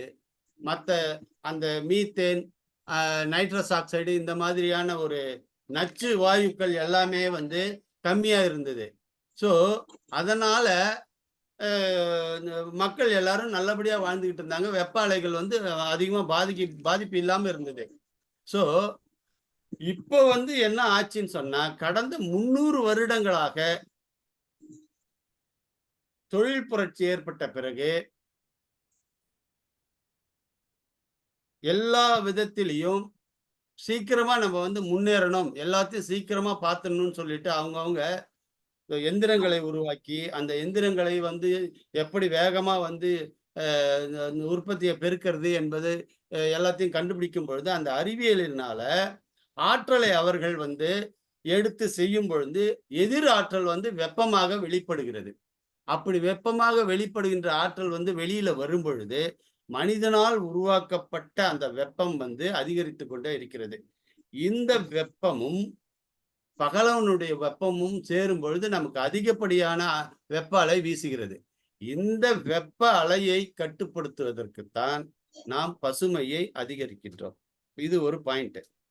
2வது பாயிண்ட் நீங்க சொன்னீங்கன்னா, பசுமை பசுமைன்னு நீங்க பேசிக்கிட்டே இருக்கும்போது பாத்தீங்கன்னா, பசுமைன்றது வெறும் மரம் மட்டும் இல்ல. அந்த பசுமை வந்து இன்னும் நீருக்குள்ள இருக்கிற, கடலுக்குள்ள இருக்கிற கடல் பாசிகள் இருக்கு பாருங்க, அதுவும் பசுமைதான். அது வந்து உலகத்துல வந்து 75% கடல் இருக்குது அப்படின்னு சொல்லும் பொழுது அந்த 75% கடலுக்கு அடியில் இருக்கிற கடல் பாசிகளும் பசுமையா தான் இருக்கு. அவைகள் தான் அதிகமான ஆக்சிஜனை நமக்கு வெளியிடுகின்றன என்று ஒரு ஆராய்ச்சி சொல்லியிருக்கிறது. வெளியில இருக்கிற மரம் மட்டும் அது நமக்கு பத்தாது. 2வது வந்து மரத்துல இருந்து வர்ற ஆக்சிஜன் மட்டும் வெளியில வருது, கார்பன் டை ஆக்சைடை எடுத்துக்கிட்டு ஆக்சிஜனை வெளியே விடுது. 2வது வந்து வெளியில இருந்து வர்ற வெப்பத்தை மரம் வந்து தனக்குள்ள வச்சுக்கிட்டு அதனுடைய உணவை தயாரிப்பதற்கு அந்த வெப்பத்தில் உள்ள சக்தியினை எடுத்துக்கொள்கிறது. அதனால வெப்பம் குறையுது. மழை பெய்யும் பொழுது மரத்துல வந்து தண்ணி வந்து தங்குது. அந்த தண்ணி வந்து மரத்துல ஊறி அதுவும் வந்து உணவு தயாரிக்கிறதுக்கு யூஸ் பண்ணிக்குது. அதுல மீறி இலைகளை மீறி கீழே விழற தண்ணி வந்து மண்ணுல வந்து கீழே வந்து வேறுனால இழுத்து பிடிக்கப்படுகிறது. அதுக்கப்புறம் வெள்ளம் வரும்பொழுது அந்த வேர்பிடிப்பு உள்ள மரங்கள் எல்லாமே வந்து மண் அரிப்பை தடுக்குது. இப்ப மரங்களே இல்லாத ஒரு நிலையை வச்சுக்கோங்கப்பா. மழை கொட்டுது. மழை கொட்டின உடனே என்ன ஆகும்? அழகா தண்ணி எல்லாம் இந்த மண் எல்லாத்தையும் கரைச்சிடும். மண் எல்லாத்தையும் கரைச்சி அந்த தண்ணி எல்லாத்தையும் மண்ணை வந்து எடுத்துட்டு போய் கடல்ல சேர்க்கும். இல்ல நடுவுல ஏரி இருந்தா அதுல சேர்க்கும், குளம் இருந்தா அதுல சேர்க்கும். அப்ப கொஞ்ச நாள்ல வந்து ஏரியும் இருக்காது, குளமும் இருக்காது, கடலும் வந்து அதிகப்படியான உயரத்துக்கு போயிடும். கடல் அப்புறம் வந்து உள்ள வர ஆரம்பிக்கும். இது வந்து மிகப்பெரிய ஒரு அழிவுக்கு காரணமா இருக்கும். ஸோ இதை வந்து நீங்க வெப்பத்தை கூட விடுங்க, இதை வந்து நீங்க இது பண்ண முடியுமா? ஸோ அதனால பசுமையை வந்து அதிகப்படுத்தணும். அதிகப்படுத்தும் போது இது வந்து வெளியில இருக்கிற வெப்பத்தை குறைக்கும் பொழுது குளிர்ச்சி அடைய செய்து மழையையும் கொடுக்கும். மழை பெய்ய வேண்டிய நேரத்துல பெய்யாம இருக்கிறதுக்கும், இல்லாத நேரத்துல நிறைய பெஞ்சி வந்து கெடுக்கிறதுக்கும் இந்த மரங்களை எல்லாம் எடுத்ததுதான் காரணம். சரி, 1-2 மரத்தை எடுத்தா ஒன்றும் பிரச்சனை இல்லை சார். எங்க வீட்டுக்கு எதிர்க்க 2 மாமரம் இருக்கு, பின்பக்கத்துல ஒரு மாமரம் இருக்கு. எங்க வீடு எப்பயுமே கூலா இருக்கும். எங்க வீட்டுக்கு வரவங்க எல்லாம், ஆஹா எவ்வளவு அழகா இருக்குதா இந்த வீடு, எவ்வளவு கூலா இருக்குதுன்னு சொல்லிட்டு போறாங்க. ஐயா ஒருத்தர் சொன்னாரு, 4 மரத்தை வந்து நீங்க நட்டுட்டா வாழ்ந்துட முடியுமான்னு கேட்டாரு. ஒன்றும் வேண்டாம், நீங்க பாண்டிச்சேரிக்கு வாங்க, எங்க வீட்டுக்கு வந்து ஒரு 1/2 மணி நேரம் உட்காந்துட்டு போங்க, தெரியும். வெளியில வந்தீங்கன்னா மாம்பழம் கிடைக்கும், கீழே விழும் மாம்பழம், எடுத்து சாப்பிடலாம், ரொம்ப சூப்பரா இருக்கும். ஆக பழத்தை சாப்பிட்றத நான் எதுக்கு சொல்றேன்னு சொன்னா, பசுமைன்றது வந்து வெறும் மரத்துல மட்டும் இல்ல. பசுமை என்பது தண்ணீர்ல கூட பசுமை தான். பச்சை தண்ணி தான் வந்து உங்களுக்கு குளிர்ச்சியை கொடுக்கும். அதுவே வந்து சூடாகி போச்சுன்னா அது வந்து வெப்பம்தான். ஸோ அங்க வந்து நீங்க வெப்ப அலைய குறைக்கணும்னு சொன்னா, அந்த சுடு தண்ணியை வந்து கொஞ்சம் ஆற வைக்கணும். ஆற வச்சு அது வந்து ஐஸ் கட்டிலாம் போட்டு விட்டீங்கன்னா தான் அது வந்து பச்சை தண்ணியாகும். பச்சை தண்ணி தான் வந்து நல்லா இருக்கும் உங்களுக்கு. அதனால குளிக்கிறது கூட பச்சை தண்ணியில குளிங்கன்னு சொல்றாங்க. ஏன்? பசுமையை இன்கிரீஸ் பண்ணணும். ஸோ கடல்ல இருக்கிற கடல் பாசியும் பச்சை தான். அது வந்து எப்ப அழியும்னு சொன்னா, இந்த வெப்ப அலைகள்லாம் நீங்க அதிகப்படுத்தி, வட துருவம், தென் துருவத்துல இருக்கிற வந்து ஐஸ் எல்லாம் குறைஞ்சு உருகி, அது எல்லாம் வந்து கடல்ல வந்து சேர்ந்து, கடல் மறுபடியும் வந்து அதனுடைய வெப்பத்தை வந்து அதிகரித்து இழுக்கும். வெப்பம் எங்க கடல்ல எப்படி வெப்பம் அதிகமாகும்னா, தண்ணீர் வந்து வெப்பத்தை இழுக்கக்கூடிய சக்தி உள்ளது. ஸோ வெப்ப அலை அதிகரிக்கும் பொழுது மனிதனால 2 டிகிரியிலிருந்து 5 டிகிரி வரைக்கும் வந்து வெப்பம் உயரும்ன்றது ஒரு ஆராய்ச்சி சொல்லுது. அப்ப 2 டிகிரி வெப்பத்தை வந்து இந்த கடல் இழுத்துதுன்னா, அந்த வெப்பம் உள்ள போகும்போது கடல் உயிர்கள் செத்து போயிடும். கடல் பாசி எல்லாம் செத்து போயிடும். அதனால வரக்கூடிய பருவநிலை மாற்றங்கள் எல்லாமே வந்து மனிதனை பாதிக்கும். பசுமை இப்ப நடுவர் ஐயாவும் சரி, எதிரணி தலைவரும் சரி, என்ன சட்டை போட்டுன்னு வந்திருக்கீங்க? என்ன கலரு? கொஞ்சம் பாருங்க பார்க்கலாம். பச்சை சட்டை. அந்த பச்சை சட்டை போட்டீங்கன்னா உங்களுக்கு நல்ல குளுகுளுன்னு இருக்கும். அதுக்கு தான் இந்த போட்டுன்னு வந்திருக்கீங்க. வெள்ளை சட்டை போட்டா நல்லா குளுகுளுன்னு இருக்கும். கருப்பு சட்டையை போட்டீங்கன்னா நல்லா இழுக்கும். ஒரே இதாகும். பருத்தி சட்டை போட்டீங்கன்னா நல்லா குளுகுளுன்னு இருக்கும். பாலிஸ்டர் சட்டையை போட்டீங்கன்னா வெயில் தகிக்கும். ஸோ எது வந்து நீங்க எந்த நிலையில இருந்தா நீங்க வந்து கூலா இருக்கலாமோ அப்படி இருக்கணும். பேசுறது வந்து ஈஸியா பேசிடலாங்க. பகலவன் தகிப்பு தான் சொல்லிட்டு நல்லாவே பேசலாம். நீங்க ஜெயிக்க கூட செய்யலாம். நம்ம அரசியல்வாதிகளும் அதை தான் செஞ்சுட்டு இருக்காங்க. மக்களை வந்து உண்மையை உணரச் செய்யாமல் இருப்பதுதான் அவர்களுடைய வேலை. அப்ப பசுமை குறைப்பினால வந்து வெப்ப அலை ஒன்றும் பண்ணிடாதுங்க. நீங்க பசுமையெல்லாம் அழிச்சிடுங்க அப்படின்னு நீங்க தெளிவா சொல்லுங்க பார்க்கலாம். அந்த தைரியம் இருக்குமா உங்களுக்கு? சொல்ல முடியாது. ஏனென்றால் வாழ வேண்டும், மனிதன் வாழ வேண்டும். மனிதன் வந்து ஏன் இதனால வந்து வெப்பத்தை அதிகரிச்சான்னு சொன்னா ஆசை, பேராசை. 4500 ஆண்டுகளுக்கு மேல வந்து மனிதன் வாழ்ந்துகிட்டு இருக்கிறான். அந்த அளவுக்கு வந்து பிரச்சனை கிடையாது. ஆனா இந்த 30 வருஷத்துலதான் பிரச்சனைகளே. இந்த பிரச்சனையை பண்ணவங்க எல்லாம் வந்து ஜாலியா இருக்காங்க. நம்ம தான் கஷ்டப்பட்டுக்கிட்டு இருக்கோம். இத வந்து சரி பண்ணுங்கன்னு நம்ம சொல்ல போகும்போது அவன் வந்து நீங்க எல்லாரும் சேர்ந்து சரி பண்ணுங்கன்றான். சமையல் பண்ணது அவனுங்க, சாப்பிட்டது அவனுங்க, எச்சலையை எடுத்து போடுறத மட்டும் நம்ப, வீட்டை சுத்தம் பண்றது மட்டும் நம்ப, நல்லபடியா வச்சுக்கோங்கப்பா அப்படின்னு அவங்க வந்து நம்மளுக்கு அறிவுரை பண்றாங்க. ஸோ இதுக்கு மாநாடுகள் போடுறாங்க. நம்ம அரசியல்வாதிகள் இதுக்கெல்லாம் வந்து போயிட்டு கையெழுத்து போட்டு வராங்க. அமெரிக்காவில் போய் பசுமை குறைப்புக்கு கையெழுத்து போட்டு வந்து இங்க நமக்கு வந்து நம்ம தலையில வரி போடுறாங்க.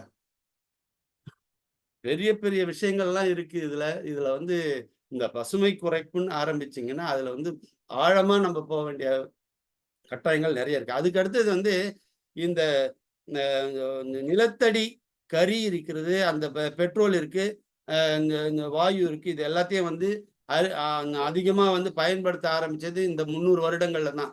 இதுல ஏறின வந்து வெப்பம் தான் வந்து இந்த 6 அடுக்கு வாயுல வந்து மேல போயிட்டு அங்க இருக்கிற இடத்துல வந்து அந்த ரேடியேஷன் ஆஃப் ஹீட்டு வெளியில இருந்து வர்ற அந்த பகலவன் தகிப்பை வெளியே விடாம மறுபடியும் இங்கேயே பாதுகாத்து வைக்குது. இதையெல்லாம் நம்ம வந்து வெளியே வரணும்னு சொன்னா இது எல்லாத்தையும் வந்து பூமியினுடைய பரப்பிலேயே வந்து குளிர்ச்சியை வந்து நம்ம ஏற்படுத்தணும்னு சொன்னா 25,000 லட்சம் ஹெக்டேர் காடுகளை இதுவரை அழித்திருக்கிறார்கள் என்று ஒரு கணக்கு சொல்கிறது. 25 லட்சம் ஹெக்டேர் காடுகளை நீங்க அழிச்சிட்டு 4 மரத்தை வச்சதுனால பழைச்சிடுங்களான்னு சொல்லிட்டு நீங்க கேள்வி கேட்கறது வந்து ஒரு பெரிய மடத்தனம். இப்படிப்பட்ட இதெல்லாம் செய்யாம எவ்வளவுக்கு எவ்வளவு நீங்கள் மரம் வளர்க்க முடியுமோ அவ்வளவு வளருங்கள். எவ்வளவுக்கு எவ்வளவு நீர்நிலைகளை தேக்க முடியுமோ அவ்வளவு தேக்குங்கள். எவ்வளவுக்கு எவ்வளவு கடல் உயர்வதை தடுக்க முடியுமோ அவ்வளவு தடுங்கள். இதை செய்தீர்களானால் நீங்கள் நிம்மதியாக இருக்கலாம் என்று நான் சொல்லிக் கொள்கின்றேன். சூரியன் எப்பயுமே ஒரே மாதிரி தான் இருக்கு. நாங்களும் எப்பயும் ஒரே மாதிரி தான் இருக்கிறோம். சூரியன் அது கொடுக்குற வெப்பத்தை கொடுக்கட்டும். நாங்க எங்களுடைய வீட்டுக்கு முன்னாடி பின்னாடி பக்கத்துல எல்லாத்துலயும் மரத்தை வளர்த்து நாங்க நிம்மதியா இருந்துக்கிறோம். ஒவ்வொருத்தவங்களும் இதை செஞ்சாங்கன்னா போதும். உலகத்துல இருக்கிற 600-700 கோடி மக்களும் ஆளுக்கு 4 மரம் வளர்த்து அவங்கவுங்கள பார்த்துக்கிட்டாங்கன்னா போதும். இத மாதிரி பசுமையை குறைக்காமல் பசுமையை வளர்த்து எல்லோரும் நலம் பெற வேண்டும் என்று என்னுடைய வாதத்தை முடிக்கிறேன். நன்றி, வணக்கம். அருமை அருமை ஐயா. இப்போ கவிஞர் குமரவேல் ஐயா புது இது பாண்டிச்சேரி வர சொல்லியிருக்கிறாங்க. அடிக்கடி நம்ம சங்க தமிழ் இயக்கங்களுடைய ஒருங்கிணைப்பாளர் நீலகண்ட தமிழ் ஐயா பாண்டிச்சேரி வருவாங்க. ஐயா நீங்க பாண்டிச்சேரி போயிட்டு பார்த்துட்டு வந்துருங்க ஐயா. அருமையான ஒரு உரை. இந்த கடகரேகை மகர ரேகையினுடைய மாற்றங்கள், பசுமை அதிகரிப்பு இல்லாத சூழல், இத்தனை ஆண்டுகள் 4.5 லட்சம் கோடி ஆண்டுகள் இந்த பூமி இருக்குது. ஆனா இன்றைக்கு இந்த ஒரு 300 ஆண்டுகள்ல ஏன் இவ்வளவு பிரச்சனை, அதுவும் இந்த 30 ஆண்டுகள் தான் அதிகமான ஒரு தாக்கம் இருக்கிறது சொல்லியிருக்கிறாங்க. எந்திரமயமாக்கல், வெப்பநிலையை குறைக்க பசுமை அதிகரிப்பு தேவையில்லாம பசுமை அதிகரிப்பு குறைச்சிட்டாங்க, மரங்களை வெட்டிட்டாங்க. கடல் பாசிகள்லயே அது நல்ல இதை கொடுக்குறது, ஆக்சிஜனை கொடுக்குறாங்க. ஆனா அதை மட்டும் நம்ம அதையும் கூட அழிக்கிறதுக்கான முயற்சி நடந்துட்டு இருக்கு. என்ன சொல்லி நிறைய விஷயங்கள் சொல்லியிருக்கிறாங்க. மனிதனுடைய பேராசை தான் உலகத்துக்கு காரணம்.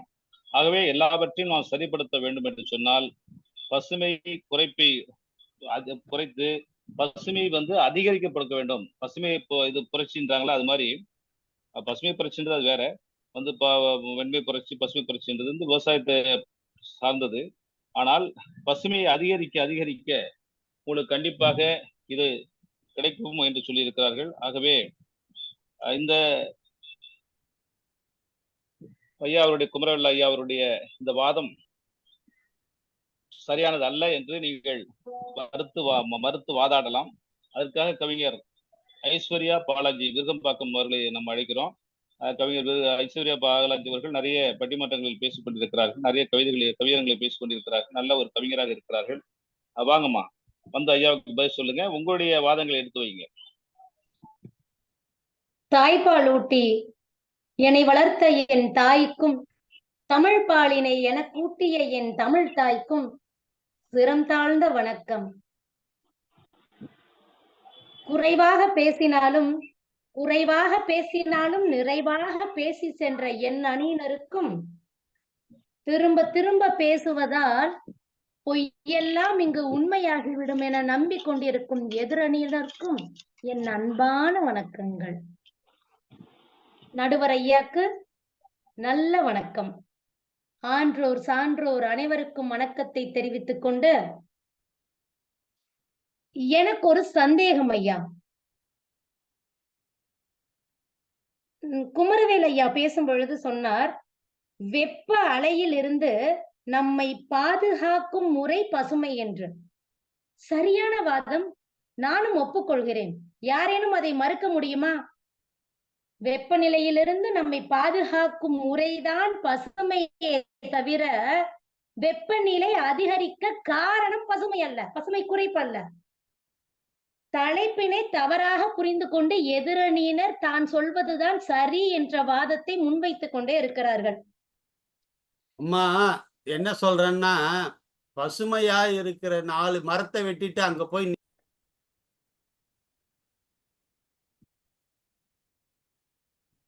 இங்கு தலைப்பு என்ன? வெப்ப அலை அதிகரிக்க காரணம் பகலவன் தகிப்பா, பசுமை குறைப்பா? வெப்ப அலை என்றால் என்ன? வழக்கத்தை விட வெப்பம் அதிகமாக இருக்கும் பொழுது பயன்படுத்தப்படும் வார்த்தை தான் வெப்ப அலை. நம்ம சின்ன பிள்ளையா விளையாண்டுட்டு இருக்கும்போது அக்கம் பக்கம் உள்ளவங்கள்ட்ட போய் தண்ணி கேட்போம். இன்னைக்கு அப்படியா இருக்கு? காலம் எவ்வளவு மாறி போயிருக்கு. வேகமா ஓடிட்டு போய் அந்த அத்தை மாமாவை நமக்கு தெரியுமா தெரியாதனே தெரியாது. ஆனா அந்த வீட்டுல நின்று தண்ணின்னு கேட்டா தாகத்தை தணிக்க தண்ணி கொண்டு வந்து கொடுப்பாங்க. அந்த தண்ணியை வாங்கி குடிச்சிட்டு நம்மள அது யாரு என்னன்னே தெரியாம தண்ணி வாங்கி குடிப்போம். ஆனா இன்னைக்கு இருக்க சூழ்நிலையில 10 நிமிஷம் பக்கத்து வீட்டுக்கு போன குழந்தைய காணோம்னாவே பரிதவிச்சு ஓடுற சூழ்நிலையில வாழ்ந்துகிட்டு இருக்கோம். இப்படி இயந்திரத்தனமா நம்ம ஓடி ஓடி ஓடி ஒரு அழகான கவிஞர் பாடல் கூட இருக்குங்க ஐயா. ஒரு பட்டனை தட்டி விட்டா தட்டுல 2 இட்டலி விழணும். அந்த சூழ்நிலையில இன்னைக்கு இயந்திரமயமா மாறி ஓடிக்கிட்டு இருக்கிறதுனால இந்த புவியினை தாண்டி சிந்திப்பதற்கு நமக்கு ஒண்ணு இல்லாம போயிடுச்சு. அதனாலதான் இவங்க எல்லாம் புவிக்குள்ளேயே சுத்தி சுத்தி சுத்தி பசுமை குறைப்பு தான் காரணம், பசுமை குறைப்பு தான் காரணம்னு திருப்பி திருப்பி பேசிட்டே இருக்காங்க. இப்பவும் என் அணியினர் சார்பாக சொல்கிறேன், பசுமை குறைப்பு, அதாவது பசுமையை அழிப்பது எங்கள் நோக்கம் அல்ல. பசுமை குறைந்து கொண்டு இருக்கிறது அப்படிங்கிறத நாங்களும் ஆணித்தரமா ஒத்துக்கிறோம். பசுமை மரங்கள் நடுவதற்கு நாங்க எதிரி கிடையாது. ஆனால் பசுமை குறைப்பு தான் வெப்ப அலைக்கு காரணம் என்பதை ஒப்புக்கொள்ள மாட்டோம். என்ன காரணம் அப்படின்னா, என் செல்ல கவிஞர் சொல்லும் போது, தன் பெண்டு தன் பிள்ளை சோறு வீடு சம்பாத்தியம் இவை உண்டு தான் உண்டு என்போம் சின்னதொரு கடுகு போல உள்ளம் கொண்டோம் என்பார். அதாவது சின்ன கடுகு மாதிரி உள்ள இருக்கிறதுனாலதான் பூமி மேலேயே உட்காந்துட்டு யோசிச்சுட்டே இருக்கோம். பூமியை தாண்டி சூரிய குடும்பத்தில் எத்தனை கோள்கள் இருக்கின்றன? சூரியன் என்பது சிறிய சக்தியா, சிறிய ஆற்றலா? நம் பூமியிலிருந்து பசுமை குறைப்பினால் அந்த சூரியனை தாக்கி அதை மறைக்கிற அளவுக்கு நம்மால முடியுமாங்கய்யா? இந்த பிரபஞ்ச சக்தியில் சூரியனுடைய ஆற்றல் என்பது மிக பெரியது. அந்த சூரியனுடைய ஒளியினை இங்கிருக்கும் பசுமை குறைப்பால் அடக்கிவிட முடியாது. 1000 கைகள் மறைத்தாலும் ஆதவன் மறைவதில்லை அப்படிங்கிறது நம்ம எல்லாருக்குமே தெரிஞ்ச ஒரு விஷயம்தான். அப்படி இருக்கும் பொழுது இந்த மரங்கள் நடுவதாலேயோ, மரங்களை வெட்டுவதாலேயோ, மரங்களாலேயோ, பசுமைகளை அழிப்பதனாலேயோ அங்க இருக்கிற சூரிய ஆற்றலை நம்மளோடு சேர்த்து வைத்து நாம் பேசிவிட முடியாது. சூரியனிடம் இருந்து வரும் வெப்ப அலையிலிருந்து நம்மை நாமே பாதுகாத்து கொள்வதற்காகத்தான் இந்த பசுமை பயன்படுகிறதே தவிர, வெப்ப அலை அதிகரிப்பதற்கு பகலவனுடைய தகிப்பு மட்டுமே காரணம் என்பதை நான் ஆணித்தரமாக சொல்கிறேன். இந்த ஒரு சூரிய குடும்பம் மட்டும்தான் பிரபஞ்சத்தில் இருக்கிறதா அப்படின்னா கிடையாதுங்க ஐயா. எத்தனையோ சூரிய குடும்பங்கள் சுழன்று கொண்டுதான் இருக்கின்றன. அத்தனையும் இது போன்ற வெப்ப அலைகளை பார்த்து கொண்டுதான் இருக்கின்றன. பூமியில் பசுமைகள் குறைவதனால் அந்த தாக்கத்தை நாம் அனுபவிக்கிறோமே தவிர, அங்கு வெப்பநிலை அதிகரிப்பதற்கு இந்த பசுமை குறைப்பு காரணம் அல்ல. அதோடு மட்டுமல்லாமல் அங்க வெப்பநிலை எதனால அதிகமா பகலவனுடைய தகிப்பினால தெரிகிறது அப்படிங்கிறதுக்கு ஒரு முக்கியமான காரணத்தை நான் சொல்ல விரும்புறேங்கய்யா. 11 வருடத்திற்கு ஒரு முறை இந்த சூரிய புயல் அப்படிங்கிறது சூரியன்ல இருந்து பூமிக்கு ஒரு சின்ன தாக்கத்தை ஏற்படுத்தி கொண்டே இருக்கும். அது நமக்கு கிட்டக்க நெருங்கிட்டு இருக்க காரணமும் இந்த வெப்ப அலை அதிகரிப்பதற்கான காரணத்துல ஒன்னா இருக்கு. பசுமை குறைப்பு நம்மை பாதுகாப்பதற்காகத்தானே தவிர வெப்ப அலை அதிகரிப்பதற்கான காரணம் அல்ல அப்படிங்கிறத இங்க தெரிவிச்சுக்கிட்டு, விதை போட்டு தண்ணீர் ஊற்றினால்தான் மரம் வளரும். விதை போட்டு தண்ணீர் ஊற்றினால்தான் மரம் வளரும். நம்ம எல்லாம் விதை போட்டு தண்ணீர் ஊற்றி மரத்தை தான் வளர்த்துக்கிட்டு இருக்குமே தவிர, அந்த விதையை உருவாக்கியவர்களே நாம் தான் அப்படின்னு சொல்லி நம்ம மார்த்தட்டிக்கவே முடியாது. வெப்ப அலை அனைத்தும் சூரியனிலிருந்து வெளிவருகிறது. அது அதிகமாவதும் குறைவதும் சூரியனிலிருந்து வருவதுதானே தவிர நம்மிடம் இருந்து நம்மை பாதுகாத்துக் கொள்ள மட்டுமே முடியும் என்பதை ஆணித்தரமாக கூறி வாய்ப்பளித்த அனைத்து நல்லுள்ளங்களுக்கும் நன்றி கூறி விடைபெறுகிறேன். நன்றி, வணக்கம். அருமையான ஒரு உரையை ஐஸ்வர்யா பாலாஜி கவிஞர் வச்சாங்க. இந்த வெப்பலை காரணம் இந்த மரம் வளர்க்கறதெல்லாம் இல்லை, அதெல்லாம் ஒரு காரணம் இருக்கு. ஆனால் சூரிய குடும்பம் ஒண்ணுதான் இருக்கா? ஒரே ஒரு சூரியன் தான் இருக்கா? சூரியனை போல எத்தனை சூரியன் நட்சத்திரங்கள் இருக்கு, எத்தனை தான். அதுவும் ஒளி தான் கொடுக்குது, அதுவும் வெப்பத்தான் கொடுக்குது. அதெல்லாம் நம்ம ஒரே ஒரு சூரியன் தெரியறதுனால நம்ம சொல்லிட்டு இருக்கிறோம்னு சொல்றாங்க. அப்போதே போல 11 ஆண்டுகளுக்கு பிறகு ஒரு முறை சூரிய புயல் வீசுகிறது, அது ஒரு காரணம். இதனால நீங்க பசுமையை குறைப்பானதான் சொல்ல முடியாது, அது கிடையாது அப்படின்னு சொல்லி நம்ம ஒரு அருமையான வாதத்தை எடுத்து வச்சிருக்கிறாங்க. ஒரு சிறப்பான வாதம். ஏன்னா ஒரு மாறுபட்ட சிந்தனை அவர்கள் கொடுத்திருக்கிறார்கள். கவிஞர் ஐஸ்வர்யா பாலாஜி அவர்களுக்கு நன்றி. இப்பொழுது மீண்டுமாக அணித்தலைவர்களுக்கான வாய்ப்பு.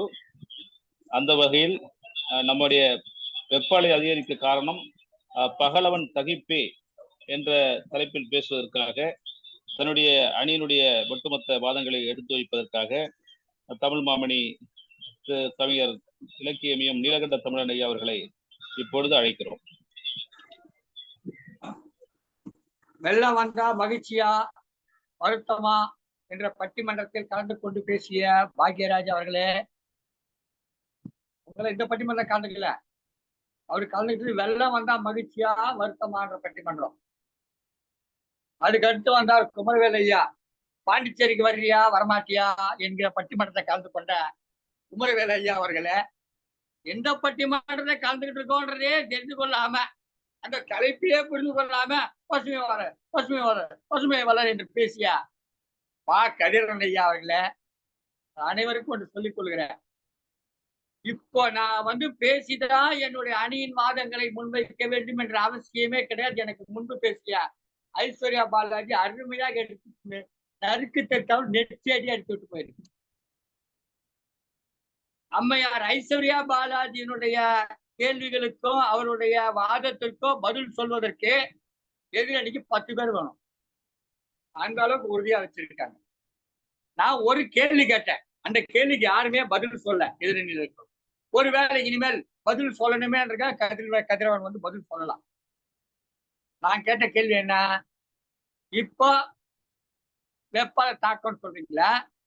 4000 5000 ஆண்டுகளுக்கு முன்பு மரங்கள் எல்லாம் நன்றாக இருந்தது, அப்போ வெப்பால தாக்கம் இல்லையா அப்படின்னு கேள்வி கேட்டேன். அதுக்கு யாரும் பதில் சொல்ல.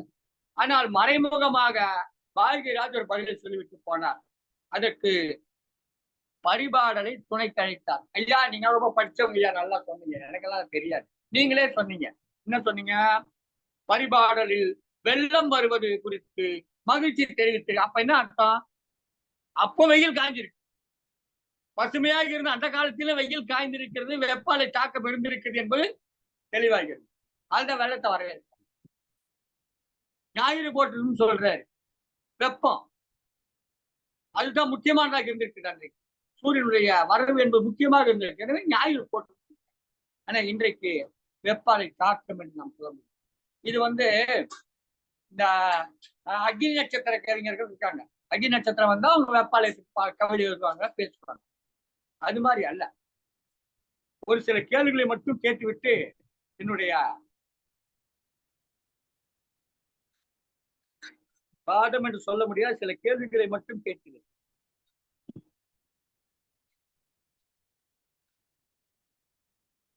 அதாவது இந்த பசுமை வளர் போன்ற முடியாத விஷயத்த முடிக்கணும் சொல்லி அதுக்கே ஒரு கூட்டம் இருக்கு.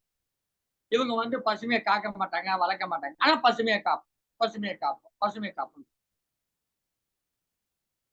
மழை பொழியும் போது கொடை பிடிச்சிக்கிறோம்.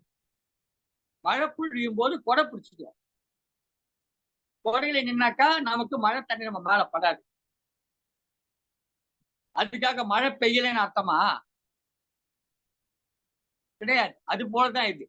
பசுமை அதிகப்படுத்துவது என்பது வெப்ப அலையை குறைக்காது, உங்களை பாதுகாத்து. நீங்க கொடை மாதிரி அது, அவ்வளவுதான். எனவே வெப்ப அலை தாக்கத்திற்கு மிக முக்கிய காரணம் பகலவன் தகிப்பு தான். இன்னொரு கேள்வி கேட்கிறேன். நம்முடைய குமரவேல் ஐயா அவர்கள் அழகாக சொன்னார்கள். பூமி தோன்றிய போது நெருப்பாக இருந்தது. அப்ப மரம் இருந்ததா? இல்லை. ஆனால் குளிர்ந்தது. எப்படி குளிர்ந்தது? அப்ப வெப்ப அலை தாக்கம் இல்லையா? இருந்தது. எப்படி குறைந்தது? அதுதான் இயங்கியது. எனவே மரத்தை வளர்ப்பதாலே, பசுமை வளர்ப்பதாலே வெப்ப அலை தாக்கத்தை குறைத்து விட முடியும் என்று சொல்வது தவறு. மற்றபடி நான் மரம் செடி கூடிய வளர்க்கவானலாம் நான் சொல்லல. ஒரு அழகான ஒரு திருக்குறள் இருக்கு. ஐயா கதிரவன் ஐயா அவருடைய பார்வைக்கு இந்த திருக்குறளை வைக்க தெரியும் அவருக்கு, அதனால சொல்ல மாட்டார். என்ன சொன்னா அவருடைய அணிக்கு எதிர்வாதமாக போயிடும் சொல்ல மாட்டார். என்பிலதனை வெயில் போல காயுமே. வள்ளுவர் காலத்துல வெயில் இருந்தது இல்ல, வெயிலுடைய தாக்கம் தெரியுது இல்ல, வெயிலை பற்றி அவர் நிறைய இடங்கள்ல பேசியிருக்காருல, வெயில் தாக்கத்தை பத்தி பேசியிருக்காருல. ஏன் பேசியிருக்காரு? அப்பதான் நிறைய பசுமையா இருந்திருக்குமே. ஏன் வெயில் தெரிஞ்சிருக்காத? நான் எப்படி பார்த்தா வள்ளுவருக்கு வெயிலே தெரிஞ்சிருக்க கூடாது, அதனுடைய வெயிலுடைய தாக்கமே தெரிஞ்சிருக்க கூடாது. ஏன் அதை பற்றி பேசியிருக்கிறார்? அன்றைக்கும் இந்த வெயில் தாக்கம், வெப்பத்தின் தாக்கம் இருந்தது என்பதுதான் உண்மை. மரம் இல்லை என்பதுதான் இவங்களுடைய வாதமா இருக்குது. இயற்கை குறைப்பதுதான் பசுமையினுடைய பகலுடைய தகிப்புக்கு காரணம்னு சொல்றாங்க. அது தவறான வாதம். பசுமை குறைப்பல்ல. பகலுடைய தகிப்பு என்பது இருக்கிறது. நீங்க என்னதான் பசுமை வளர்த்தாலும் அப்படிதான் இருக்கும். ஒரே ஒரு கேள்வி கேட்கிறேன். ஊட்டி கொடைக்கானலுக்கு போறீங்கல்ல, எதுக்காக போறீங்க? வெயில் குறையணும்னு போறீங்க. அப்ப அங்கெல்லாம் மரத்தை வெட்டிட்டாங்கல்ல, அங்க நிறைய ஓட்டல்கள் வந்துருச்சு இல்ல, அப்புறம் ஏன் போறீங்க அங்க? அப்போ மரத்தை வெட்டினாலும் மலைவாச தலங்களிலே குளிர்ச்சியாக இருக்கும் என்பது அடிப்படை. ரொம்ப மடிக்கரை இருக்கு, மெர்க்காரா அப்படிங்கிறது குளிர்ச்சியா தான் இருக்கு. அங்கெல்லாம் மரத்தை வெட்டலையா? அங்கெல்லாம் காடுகளை அழிக்கலையா? அழிச்சிட்டாங்க. அழிச்சு பல கட்டிடங்களையும் சுற்றுலா தலங்களையும் உருவாக்கி இருக்காங்க, சாலைகளை அமைச்சிருக்காங்க. ஆனாலும் அங்க குளிர்ச்சியா தான் இருக்கு. என்ன காரணம்? பசுமை குறைப்புக்கு காரணம் கிடையாது. பகலவனின் தகிப்பு என்பது இருக்க வேண்டிய இடத்தில் இருக்கத்தான் செய்யும், மலைவாச ஸ்தலங்களில் இருக்காது. அதான் அதுல புரிந்து கொள்ளணும். பழைய வாழ்க்கைக்கு போக சொல்லவில்லை, நான் உங்களை பழைய வாழ்க்கைக்கு போக சொல்லல. பழைய வாழ்க்கைக்கு போனாலும் வெப்பம் தாக்கம் குறையாது என்று சொல்கிறேன். பழைய வாழ்க்கைக்கு போனாலும் குறையாதுன்னு சொல்றேன்.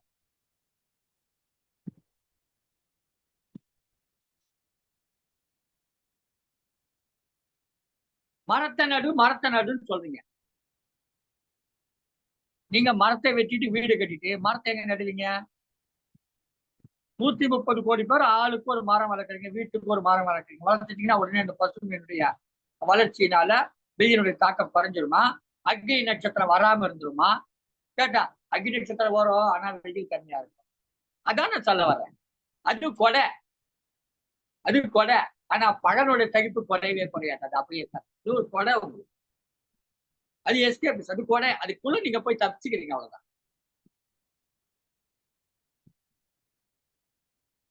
ஓசோன் மண்டலம் ஓட்ட விழுந்தது அமெரிக்காவில். அங்க வெயிலோட தாக்கம் இருக்கா? இல்லையா? அப்ப ஓட்ட விழுந்த இடத்துலயே வெயிலோட தாக்கம் இல்லையா? காரணம் என்ன? இது இயற்கை அமைப்பு. அங்க வெயில் போகாது. இங்க பூமத்திய ரேகை பகுதியில அது நிறைய விளக்கலாம், கடக ரேகை, மகர ரேகை எல்லாம் சொன்னாரு. உண்மைதான். சீனாவில வெப்ப தாக்கம் உண்மைதான். ஆனால் இந்த வெப்பத்தின் தாக்கம் இருக்கத்தான் செய்யும். பசுமையை வளர்ப்பதால் மட்டுமே இந்த வெப்பத்தின் தாக்கம் குறைந்து விடும். அது நாமே ஏமாற்றிக் கொள்கிற ஒரு செயலாகும்.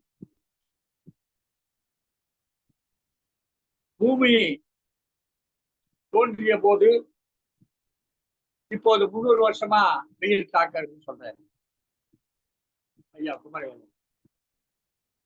அப்ப 300 வருஷத்துக்கு முன்னாடி வெயில் தாக்கம் இல்லையா? இதுதான் நம்ம நான் கேட்ட ஒரே கேள்வி. 4000 ஆண்டுகளுக்கு முன்பு, 5000 ஆண்டுகளுக்கு முன்பு, 10,000 ஆண்டுகளுக்கு முன்பு தமிழன் தோன்றி இருக்கிறான். மூத்த குடின்னு சொல்றோம். ஆளோடு தோன்றிய மூத்த குடின்னு சொல்றோம். இந்த உலகத்திலேயே மூத்த குடி சொல்றோம். அந்த மூத்த குடி இனம், இந்த பகுதியில வாழக்கூடிய இந்த இனம் அன்றைக்கு பசுமையாக இருந்த மரங்களிலே, அதாவது முல்லை நிலத்திலே, குறிஞ்சி நிலத்திலே நிறைய மரங்கள் அடர்ந்திருந்த சூழ்நிலையிலே பிறந்து வளர்ந்த மனிதன் ஏன் கருப்பாக இருக்கிறான்? ஆப்பிரிக்காவில் இருக்கக்கூடிய மனிதன் ஏன் கருப்பாக இருக்கிறான்? அவன் முடி ஏன் சுருண்டு இருக்கிறது? இதற்கு காரணம் பகலவனின் தாக்கம் தான். அப்போ பசுமையா தான் இருந்தது. அப்ப இப்படி வறண்டு கிடந்தா? இல்லையே. அப்போ வறண்டு இல்லையே. வறண்டு இல்லாத போது ஏன் மனிதன் அப்படி இருக்கா என்று சொன்னால், எவ்வளவு பசுமை வைத்தாலும் இந்த பகலவனின் தாக்கம் என்பது இப்படித்தான் இருக்கும் என்பதுதான். நீங்க வேணும்னா அதை அதிகப்படுத்து, அதை குறைச்சிக்கலாம். பகல்வனின் தாக்கம் இருக்கும். இந்த வெப்ப அலை வீசுவதற்கு காரணம் பசுமை குறைப்பு அல்ல, பகலவனின் தகிப்பே என்று என்னுடைய நிறைவு செய்கிறேன். இதற்கு மேலும் பதில் சொல்வதற்காக கதிரவன் எதையோ தேடிக்கொண்டிருக்கிறான். சீக்கிரம் தேடி முடித்து விடுங்கள் ஐயா. ஏனென்றால் நான் முடித்துக் கொள்ள போகிறேன். உங்களுக்கு தேடுவதற்கு கிடையாது ஐயா. ஒரு நிமிடம் தான் பேசுவார். பேசிய உடனே உங்களை அழைப்பார். தயாராக இருங்கள், வாருங்கள் ஐயா. இறைவருக்கு நன்றி, வணக்கம். இந்த அவையினுடைய தீர்ப்பு எதுவாக இருந்தாலும் சரி, எங்களுடைய வாதங்கள் நியாயமாக என்று கூறி இறைவருக்கு நன்றி, வணக்கம். நன்றி ஐயா. நான் ஏற்கனவே சொன்னேன் இல்லையா, நீங்கள் வெறும் மண்ணை கொடுத்தாலே அதை பொன்னாக்கி தருகிற ஒரு ஒரு பேச்சாற்றல் மிக்கவர் நமது நீலகண்ட தமிழன் ஐயா அவர்கள். அவர் எடுத்து வைத்திருக்கிற வாதங்கள் எல்லாம் இந்த பகலவன் தகிப்பேதான் என்று சொல்லி அதற்கு பல உதாரணங்களை சொன்னார்கள்.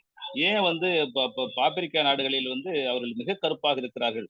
கருப்பு என்பது ஒரு அழகுதான். ஆனால் ஏன் அவங்க முடியெல்லாம் சுற்றி சின்ன சின்னதா இருக்குது அப்படின்னு காரணம் அதுக்கு வந்து இதுதான் காரணம் என்று சொல்லி இருக்கிறார்கள். இப்படி போய் பல ஆராய்ச்சிகளை அவர் பண்ணியிருக்கிறார். மரத்தை நடுவதெல்லாம் ஒன்றும் பண்ண முடியாது அப்படின்னு சொல்லியிருக்கிறாங்க. பசுமையை வளர்க்க மாட்டாங்க, ஆனால் பசுமையை பற்றி பேசுவார்கள் என்று சொல்லி இருக்கிறார். ஆகவே ஐயா அவர்களுடைய வாதம் நியாயமானது. இருந்தாலும் கூட நம்முடைய எதிரணியை அவருக்கு எதிரணியை இப்பொழுது அழைக்கிறோம். வெப்பநிலை அதிகரிக்க காரணம் பசுமை குறைப்பு என்ற தலைப்பில் பேசுவதற்காக மீண்டுமாக முனைவர் காஞ்சி கதிரவன் அவர்களை ஐயா அவர்களை அழைக்கிறோம். வாங்கய்யா. நடுவருடைய அவைக்கு மீண்டும் என் வணக்கத்தை தெரிவித்துக் கொள்கின்றேன். எதிரணியில் பேசிய ஐயா நீலகண்ட தமிழன் அவர்கள் மரங்கள் இல்லாத காஞ்சி போயிருக்கிற சென்னை பகுதியில் இருக்கிறவர். அதனால மரத்தினுடைய அருமை தெரியல. ஆனா எங்க அணியில் அப்படி கிடையாது. இவர்தான் சொன்னாரு, இங்க இடஒதுக்கீடு பாருங்க, நாங்க தான் 66% பெண்களுக்கு கொடுத்திருக்கிறோங்கிறதெல்லாம் இடஒதுக்கீடு சம்பந்தமான பட்டிமன்றமா இது? அவர் அப்படித்தான் இங்க வந்து எது பேசுறதுன்னு தெரியாம பேசிட்டு போயிருக்கிறாரு. பசுமையால சுற்றுச்சூழல் குளிரும், சூரியன் சாஞ்சு சுத்துது நேரா சுத்துது அப்படின்லாம் நாங்க சொல்லல, சாஞ்சுதான் சுத்துது. ஆனா இங்க வெப்ப பகுதியில் இருக்கிறவங்க கருப்பா தான் இருப்பாங்க, குளிர் பகுதியில் இருக்கிறவங்க வெள்ளையா தான் இருப்பாங்க. குளிர் பகுதியில் இருக்கிறவனுக்கு கோபமும் குறைவு, வெப்ப பகுதியில் இருக்கிறவனுக்கு தான் கோபம் அதிகம். எல்லா உணர்வுகளும் வெப்ப பகுதியில தான் மக்கள் தொகையை பெருக்கி தள்ளுறாங்க. ஆனா குளிர் பகுதியில மக்கள் தொகை குறைவா இருக்கு. இது இயல்பு. இன்னும் குளிர் பகுதியில் இருக்கிற பாம்புக்கு எல்லாம் விஷம் கிடையாது. வெப்ப பகுதியில் இருக்கிற பாம்புக்கு விஷத்தன்மை அதிகம். சின்ன நாகங்கிறான், புட்டுன்னு போட்டா பூநாகம் போட்டாலும் போயிடுவாங்க.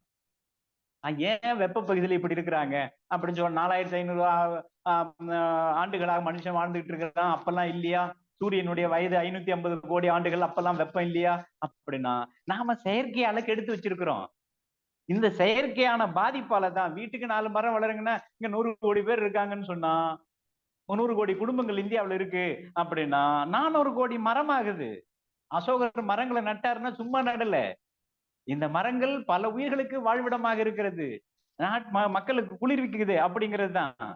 ஆனா நீங்க கண்ணாடி போட்டிருக்க கதையெல்லாம் சொல்றாரு, அவரும் கண்ணாடி போடுவாரு. இங்க நடுவர் கண்ணாடி போட்டிருக்காரு. கண்ணாடி போடுறதெல்லாம் ஒரு முக்கியமான செய்தியே கிடையாதுங்க. ஆனா எங்க அணியில பேசினவங்க பாருங்க, திருச்சியில நாங்க 7 லட்சம் மரக்கண்ணு வச்சிருக்கிறோம்னா இது உயிர் நேயம். இதெல்லாம் இல்லாம எதிரணியில வந்து அப்படி பேசிட்டு போறாங்கன்னா, ஏதோ வயசான காலத்துல அவர் ஏதோ பேசிட்டு போறாரு அப்படின்னு தான் நாங்க இருக்க வேண்டியதா இருக்கு. ஆனா உண்மைன்னு ஒண்ணு இருக்குல்ல, அதை நாங்க சொல்லாம இருக்க முடியுமா? அடுத்து இந்த கலைச்செல்வி அம்மா வந்தாங்க, நாங்க செடி வளர்க்குறோம் அப்படின்னு குரோட்டன் செடி வளர்க்குறாங்க. மாடி தோட்டம்னா மாடி தோட்டம் நாங்க மரங்களை வைக்க சொன்னா இவங்க மாடியில காய்கறி பயிர் வச்சுட்டு இருக்கிறாங்க, அதோட முடிச்சு தூக்கி போட்டுருவாங்க. எரிபொருள் அதிகமான பயன்பாடு அப்படின்னு சொன்னாங்க. உண்மையான நிலை இது. அதுதான் எங்க அணியில குமரவேல் ஐயா பேசும்போது அவங்க சேம் சைடே கோல் போட்டு போயிருக்கிறாங்க அப்படின்னு சொன்னாங்க. எரிபொருள் அதிகமான பயன்பாடு, நிறைய ஏசி போடுறாங்கன்னா இதெல்லாம் எங்க போடுறாங்க? அவங்க வாழற சென்னை மாதிரியான பெருநகரங்கள்ல தான். கிராம பகுதியில ஏசி என்னன்னு தெரியாது பல ஊர்ல. அந்த மாதிரி இருக்கு. இதுல எங்க குமரவேல் ஐயா சொன்னாங்க, நிலப்பகுதியில மட்டும் இல்ல கடல் பகுதியிலும் பார்த்தோம்னா இந்த கடல் பாசிகள்லாம் எப்படி வந்து குளிர்விக்குது, பசுமையை தருது அப்படிங்கறதெல்லாம் சொன்னாங்க.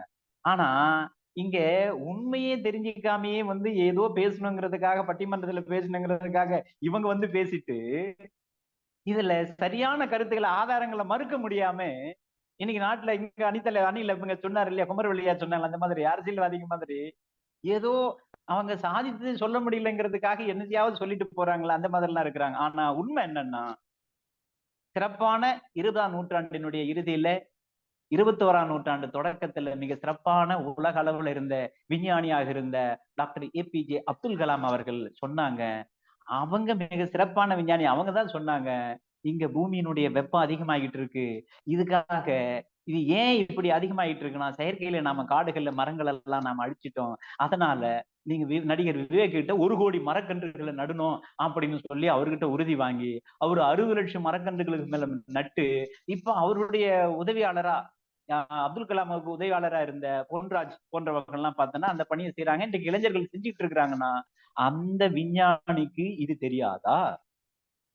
அப்துல் கலாம் விட எதிரணியில பேசினவங்க எல்லாம் மிக சிறப்பான விஞ்ஞானிகளா? நாம சிந்திச்சு பார்க்க வேண்டாமா? அப்ப அரசாங்கம் காடு வளர்ப்பு திட்டம்னு கொண்டு வர்றது, இன்னும் இந்தியன் ஃபாரஸ்ட் சர்வீஸ் IFS அப்படிலாம் வச்சிட்டு இருக்காங்கன்னா, இவங்கெல்லாம் இந்த மாதிரி செஞ்சிட்டு இருக்கிறன்னா இவங்க முட்டா பசங்களா? நாம சிந்திக்க வேண்டாமா? என்ன சொல்றாங்க, சூரியன்லயே அங்க பிளாக் ஹோல் அப்படின்னு உருவாகி இருக்கு, கருந்துளை அப்படின்லாம் சொல்றாங்க. இதெல்லாம் விஞ்ஞானிகள் சொல்லலையா? இதெல்லாம் எதனால? செயற்கையால. அதிகமான அளவுக்கு மரங்களை அழிச்சிட்டு நாம இந்த எரிபொருள்ங்கிற நிலையில கார்பன் மோனாக்சைடு அதிகமா உற்பத்தி பண்ணி, கார்பன் டை ஆக்சைடு அதிகமா உற்பத்தி பண்ணி, ட்ரைஆக்சைடு, டெக்டாக்சைடு, எக்ஸா அப்படின்லாம் சொல்றாங்க. இப்படி எல்லாம் அதிகமான அளவுக்கு நாம செஞ்சுட்டு மரங்களை அழிச்சிட்டு இப்ப ஓசோன்ல ஓட்டை விழுந்து போச்சுன்னு சொன்னா செய்யறதெல்லாம் தப்பு. நாம தப்பெல்லாம் செஞ்சுட்டு ஏன்னா ஓசோன்ல ஓட்டை விழுந்து போச்சு, O3ன்னு சொல்றான், அந்த ஓசோன் மண்டலத்துல ஓட்டை ஆயிடுச்சு, அதனால நேரடியா பூமியை தாக்குது, அந்த காலத்துல இருந்ததா அப்படின்னு நம்ம ஐயா நீலகண்ட தமிழன் சொன்னாரு. அப்பெல்லாம் வெப்பம் இல்லையான்னு. ஐயா தொல்காப்பியம் எழுதின காலகட்டத்துல பார்த்தோம்னு சொன்னா சங்க காலத்துல இந்த மழை நாள்னு சொல்ற கார்காலம்ங்கிறது ஆவணி புரட்டாசி தான் கார்காலம்னு குறிப்பிட்டு இருக்கிறான். இன்னைக்கு அப்படி இருக்கா? ஆவணி புரட்டாசியா கார்காலமா இருக்கு? நாம சிந்திச்சு பார்க்கணும். அப்ப என்ன ஆச்சு? இயல்பை மாற்றி விட்டோம். இன்னும் நெடுநல் வாடை போன்ற இந்த நூல்கள் எல்லாம் குறிப்பிடுறாங்க. எந்த அளவுக்கு அடர் மழையா இருந்து பகல் எது இரவு எதுன்னு தெரியாது. ஆனா பிச்சு பூன்னு சொல்ற அந்த பூ மலரத்தை வச்சுதான் இது மாலை நேரம் அப்படிங்கிறதே தெரிஞ்சுக்குவோம் அப்படிங்கறதெல்லாம் பதிவு பண்ணிருக்கிறாங்கன்னா, ஒரு காலத்துல இயற்கையாக இருந்ததை எல்லாம் அழித்து செயற்கை என்ற அந்த இதுல நாம துயர கடல்ல நாம விழுந்துட்டதுனாலதான் இன்னைக்கு அதிகமான அளவுக்கு வெப்ப அலைங்கிறது வருது. அப்ப இதை ஏற்படுத்தினது யாரு அப்படின்னா மனிதர்கள் தான். அதுதான் நாங்க முதல்லயே தெளிவா எங்க அணிலையும் சொன்னோம். தெளிவா நகரமயமாதல் அப்படிங்கிறது, உலகமயமாதல் அப்படிங்கிறது பல நாடுகள்ல செய்யாத தொழில்களை எல்லாம் இங்க கொண்டு வந்து கார் கம்பெனி எல்லாம் செய்யறான்னா, இங்க இருக்கிற அதிகமான மரங்களை அழிச்சு கார் அதே மாதிரி தொழில் இங்கிருந்து நிலத்தடி நீரை உறிஞ்சி இங்க வெப்பத்தை அதிகரிக்கிறாங்க. அதனாலதான் இங்க இன்னும் வெப்பம் அதிகமாகிக்கிட்டே போய்கிட்டு இருக்கு அப்படிங்கிற கருத்தை நாங்க பதிவு பண்ணிருக்கிறோம். அதே மாதிரி இன்னும் மரங்கள் தான் நமக்கு இங்க இருக்கின்ற உயிர்களுக்கெல்லாம் உணவு தருது. அதனாலதான் சொன்ன மரங்கள்லாம் அழிச்சிட்டீங்கன்னா வேற நீங்க என்னத்தை செய்ய போறீங்க அப்படின்னு முக்கியமான ஒரு கேள்வி கேட்டோம். அதிக பசி அப்படிங்கிறது, பசிக்கிறதுங்கிறது இயற்கை. அதிக பசி உருவாக்குது அப்படின்னு சொன்னா இந்த பசி ஏற்படுவது இயல்பு அப்படின்னு இருக்கும்போது அதுக்கு நாம சாப்பிடணும். அது நாம சாப்பிட்டா தானே நமக்கு வந்து பசி குறையும்.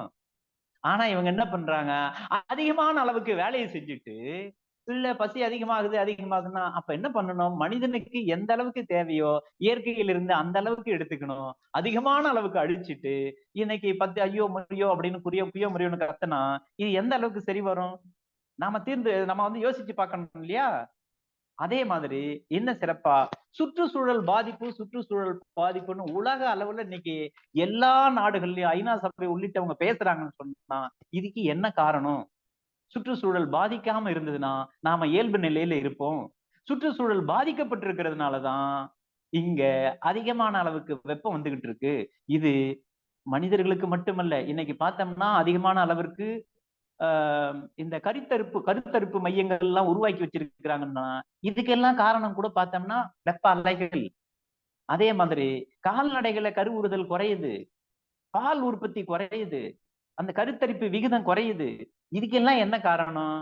நாம இயற்கையை அழித்து செயற்கையில் நாம போனதுனாலதான். இதெல்லாமே நாம சிந்திச்சு பார்க்காம இருக்கிறோமே.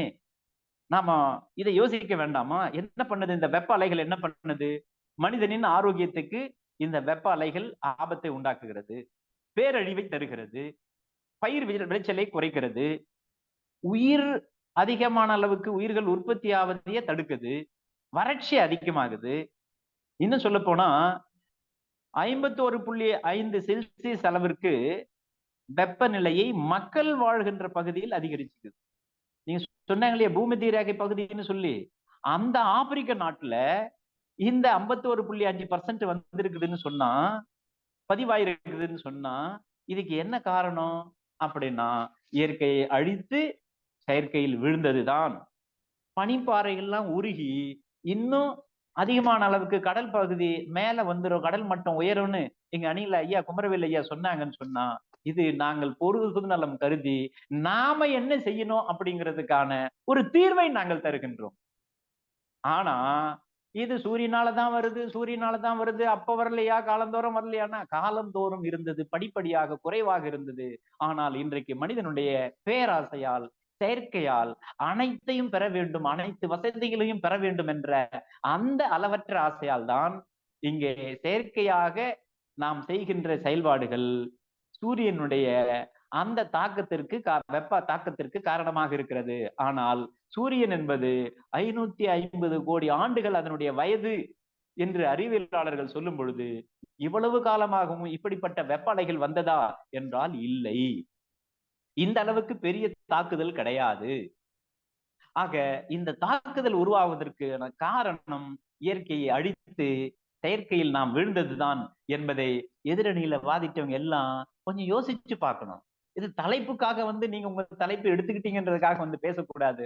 ஆனால் நடுவர் அவர்கள் மிக தெளிவாக தெரிந்து அவர் தகுந்த தீர்ப்பை வழங்குவார்கள். ஏன்னா ராஜ்குமார் அப்படிங்கிற அந்த இது பார்த்தோம்னா ராஜகுமாரன் ஒரு அரசன் அப்படின்னு சொல்லி இது பண்ணிருக்காங்கன்னா, அரசர்கள் வாழ்ந்த காலத்திலேயே மரக்கண்ணு தான் வச்சிருக்கிறாங்க, அவங்க அறிவோட வச்சிருக்கிறாங்கன்னு சொன்னா நாம அந்த அறிவோடு நாம சிந்திச்சு பார்க்கணும். சுற்றுச்சூழல் காப்போம்.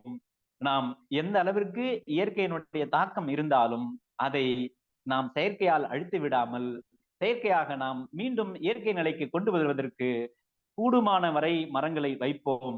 அப்படி எங்களுடைய அணியில் பேசிய திருச்சி பாக்யராஜ் அவர்களுடைய பகுதியிலே லட்சக்கணக்கான மரங்களை நட்டுகிறார்கள் என்று சொன்னால் இதுதான் தீர்வு. ஆக பாதிப்பு என்று சொல்வதை விட இந்த பாதிப்பை எல்லாம் நம் முன்னோர்கள் எப்படியோ ஏற்படுத்தி விட்டார்கள். ஆனால் இதிலிருந்து நாம் வெளிவருவதற்கு நாம் அனைவரும் செய்ய வேண்டியது. அதனால்தான் அப்துல் கலாம் அவர்கள் சொன்னார்கள், மரங்களை வளர்ப்போம், காடுகளை வளர்ப்போம், செயற்கை காடுகளை உருவாக்குவோம், சமூக நல காடுகள் என்றெல்லாம் அரசாங்கம் செய்து கொண்டிருக்கிறது என்பது நாம் நம்முடைய சூழ்நிலையை காத்துக்கொள்ள வேண்டும் என்ற அந்த ஒரு நிலையில்தான். அதனால் இங்கே வெப்ப அலை அதிகரிக்க காரணம் என்பது செயற்கையால். அந்த செயற்கையிலிருந்து நாம் அதிகமான அளவிற்கு அந்த பசுமையை குறைத்து விட்டதனால் இப்படிப்பட்ட வெப்ப அலை அதிகமாகிறது. பகலவனுடைய தகிப்பு என்பது காலந்தோறும் இருந்து கொண்டுதான் இருக்கிறது. அது கோடை காலத்தில் வெப்பமுடைய அதிகமாக இருக்கிறது, மற்ற நாட்களில் மிதமாக இருக்கிறது. இருந்தாலும் இந்த பசுமை குறைப்பால் தான் மக்களுக்கு அதிகப்படியான இந்த வெப்ப அலை அதிகரித்து தாக்குதலை உண்டாக்குகிறது. அதற்கு பசுமை குறைப்பே என்ற எங்களுடைய அணியினுடைய வாதங்களை வைத்து நிறைவு செய்கிறேன். வாய்ப்புக்கு நன்றி. காஞ்சிபுரத்திலிருந்து கதிரவன்.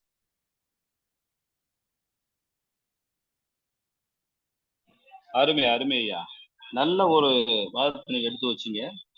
இந்த நாகங்களே பாத்தீங்கன்னா குளிர் பிரதேசத்துல அவருக்கு நல்ல ஒரு விஷம் இருக்காது, அதனுடைய நச்சு குறைவாக இருக்கிறது, பாம்பின் நச்சுன்னு சொல்லியிருக்கிறீங்க. கோபம் அங்க இருக்கிறவங்களுக்கு குறைவா வரும் அப்படின்னு சொல்லியிருக்கீங்க. இப்போ ஆவணி புரட்டாசி மாசம் தான் ஒரு காலத்துல மழை வரணும், இப்போ மாறி போயிருக்கீங்க. மரத்தின் அருமை தெரியாம இருக்குன்னு சொல்லி உங்களுடைய வாதத்துல எடுத்து வச்சிருக்கிறீங்க. எதிரணியுடைய வாதங்களை எல்லாம் நீங்கள் அதை நேர்கொண்டு சந்தித்து இருக்கிறீர்கள். பொதுவாகவே வெப்ப அலையை அதிகரிக்க காரணம் என்ன அப்படின்னு சொன்னா, இப்போ பகலவன் தவிப்பு இல்லாம இருந்துச்சா? இருக்கு. இந்த உத்தராயணம் தட்சாயணம் மாறும்போது அது நடக்கும்.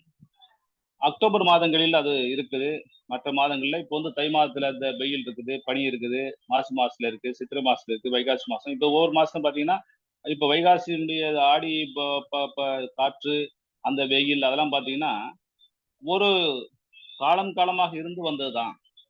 அப்போ சூரியனுடைய இது அந்த தவிப்பு ஒன்றும் இது இல்லையே, மாற்றம் இல்லையே அப்படின்னு சொல்லிலாம் நீங்க வாதிட்டு இருக்கிறீங்க. ஆனா இந்த பகல்வன் தவிப்பு தான் காரணம், அது இயற்கையான விஷயம் அவங்க சொல்லியிருக்கிறாங்க. இதுக்கு என்ன காரணம்னு சொன்னா, இப்போ குளோபல் வார்மிங் அப்படின்னு சொல்றாங்க. இதுக்கு என்ன காரணம்? புதை வடிவ எரிமங்களின அது நம்ம பெட்ரோல், டீசல் இந்த மாதிரி இருக்கிற இதெல்லாம் எரிக்கிறோம் இல்லைங்களா? அதனுடைய எரிக்கும் போது வெளியாகிற காற்று, கார்பன் டை ஆக்சைடு. அப்புறம் கடல் மட்டம் உயருதல். இப்போ வெயிலுடைய தாக்கத்துல உயரும். ஏன் கடல் மட்டம் உயருது? மரங்களை வெட்டி விட்டார்கள். அப்போ அதனுடைய பாதிப்பினால் கடல் மட்டம் உயர்கிறது. பனியாறுகள் முருகுது அதனால. அப்புறம் சீரற்ற தட்ப வெப்பநிலை, அப்புறம் வேளாண்மை விளைச்சல்கள்ல மாற்றங்கள், இதெல்லாம் பாத்தீங்கன்னா 1995க்கு அப்புறம் அல்லது 98 அந்த 2005க்குள்ள பாத்தீங்கன்னா ஒரு 10 ஆண்டு காலத்துல வந்து மிகப்பெரிய மாற்றங்களை உருவாக்கி எப்படி பொருளாதாரத்துல சீர்கேடுகளை கொண்டு வந்தார்களோ அதே போல இயற்கையிலே ஒரு சீர்கேடுகளை இவர்கள் உருவாக்குன காரணத்தினால்தான் இன்னைக்கு ஓசோன் படத்துல அங்க ஓட்ட விழுந்தா கரெக்ட் அமெரிக்காவில, இங்க ஓட்ட விழுந்தா இருக்கிற வெயிலே இந்த தாங்க முடியல. இன்னும் என்ன ஆகும்? அது போல தார் மணல், நிலக்கரி பயன்பாடு எல்லாம் பூமியில இருந்து எட்டி இருக்கிறது தான். மீத்தேன் பயன்பாடு இது எல்லாமே பாத்தீங்கன்னா நம்முடைய சமூகத்தில் இந்த சூரியனுடைய தவிப்பினால் வந்தாலும் நம்ம அது என்ன பண்றது, அது எப்படி காரணம் அப்படின்னு சொல்லித்தான் எதிரின்னு வாதிட்டாங்க. இந்த அணியில வாதிட்ட நம்முடைய ஐயா நீலகண்ட தமிழன் ஐயா அவர்கள், கலைச்செல்வி சகோதரி அவர்கள், ஐஸ்வர்யா பாலாஜி அவர்கள், இவங்கெல்லாம் வந்து சூரியன் தான் காரணம், அதனுடைய தகிப்பு தான் காரணம் என்று சொன்னார். ஆனால் அதிலே உள்ளடங்கி இருப்பது என்னவென்று சொன்னால் நம்முடைய பசுமை குறைப்பு என்பது நீங்கள் ஒற்றுக்கொள்ளக்கூடிய ஒரு விஷயமாக அவர்கள் சொல்வதும் இருக்கிறது. என்னன்னு கேட்டீங்கன்னா காடுகளுடைய பயன்பாடு 30 விழுக்காடு இருக்க வேண்டும் என்று சொல்லுகிறார்கள். இப்போ சிறப்புஞ்சியில மழை பெய்யும், சிறப்புஞ்சியை விட வேற ஒரு இடத்துல நிறைய மழை பெய்யும், 30 விழுக்காடு இருக்க வேண்டும். நம்ம வந்து 20 விழுக்காடுன்னு 18 விழுக்காடு குறைஞ்சிருக்கதா ஒரு ஆய்வு சொல்லுது. அப்படி இருந்தால் என்ன ஆகும் சொன்னா நம்முடைய மழை பெறுவது குறைவும், மழை பெறுவது குறைவென்றால் நம்முடைய வாழ்க்கையில மற்ற நீர்நிலைகள் மற்றும் மற்ற பூமியினுடைய நீர் குறைவு ஏற்படும். இதனால் நமக்கு மிகப்பெரிய ஒரு நட்டம் ஏற்படும். அதனாலதான் வெயிலுடைய தாக்கம் அதிகமாக இருக்கிறது. அது காரணம் நாம் மரங்களை வெட்டி விட்டோம். பாண்டிச்சேரி பத்தி ஐயா சொன்னாங்க. பாண்டிச்சேரி தானே புயல் 2011க்கு பிறகு அந்த பாண்டிச்சேரியினுடைய அந்த பூங்காவே மாறிவிட்டது. நான் 2027-11 2011 27-12 அந்த பூங்காவிலே நான் என்னுடைய துணைவியாரும் ஓய்வு எடுத்துக்கிட்டு வந்த 3 நாட்கள் கழித்து 31ஆம் தேதி ஏற்பட்ட அந்த தானே புயலில் அந்த பாண்டிச்சேரியினுடைய மொத்த பூங்காவும், இந்த கடற்கரை அருகில் இருக்க அந்த பூங்கா மொத்த பூங்காவும் அழிக்கப்பட்டது. அப்படி பெரிய பெரிய மரங்கள். அது மட்டுமல்ல, நீங்கள் இங்கிருந்து தாம்பரம் செங்கல்பட்டிலிருந்து நீங்கள் திருச்சி போகிற வழியில இருக்கிற பல மரங்கள் அந்த தானே புயல் விழுந்ததுதான். அந்த பெரிய பெரிய புளிய மரங்கள்லாம் வந்து விழுந்ததுதான். இதெல்லாம் வந்து என்னாச்சுன்னா இப்போ இன்றைக்கு அந்த தாக்கம் வந்து இந்த சூரியன் இவ்வளவு இதா இருக்க காரணம் அதனுடைய பசுமையினுடைய இது இல்லாத குறைப்பு தான் காரணம். ரெண்டாவது வந்து நீங்கள் வெயிலை தாங்கிக் கொள்ளலாம், ஆனா மழையை தாங்கிக் கொள்ள முடியாது. 10 நாட்கள் தொடர்ந்து மழை பெய்தால் நீங்கள் வீட்டை விட்டு வெளில வர முடியாது, எந்த வேலையும் பண்ண முடியாது. அதனால்தான் பனிப்பிரதேசத்தில் வாழ்கிற கனடா, அமெரிக்கா போன்ற மற்ற நாடுகளில் வாழ்கிறவர்கள் எல்லாம் என்ன பண்றாங்கன்னா இந்த வெயிலை எதிர்பார்க்கிறார்கள். அவங்கதான் அப்படியே தேடி கோவா அப்படி மாதிரி பீச்லாம் வந்துடுறாங்க, அந்த கடற்கரைக்கெல்லாம் வந்துடுறாங்க, வந்து வெயில் வாங்கிட்டு போறாங்க. நம்ம வெப்பம் நம்ம உடம்புக்கு தேவைப்படுது. ஆனால் அதுக்கு வெப்பம் வந்து எல்லாருக்கும் அதிகமான வெப்பங்கள் நமக்கு ஏற்புடையது அல்ல. இன்னும் சொல்ல போனால் அணு ஆயுதத்தினுடைய பெருக்கம் இந்த சூரியனுடைய தகிப்புக்கு, பகலின் தகிப்புக்கு ஒரு காரணம். இதையெல்லாம் எப்படி கட்டுப்படுத்துவது? நீங்க வந்து வண்டி இல்லாம இன்றைக்கு நீங்க போக முடியாது. நீங்க 3 சக்கர வாகனங்கள் இல்லாமல், 2 சக்கர வாகனங்கள் இல்லாமல், விமானம் இல்லாமல் நீங்கள் வந்து ஒரு இடத்தில் பயணிக்க முடியாத சூழ்நிலைக்கு மனிதன் தள்ளப்பட்டிருக்கிறான்.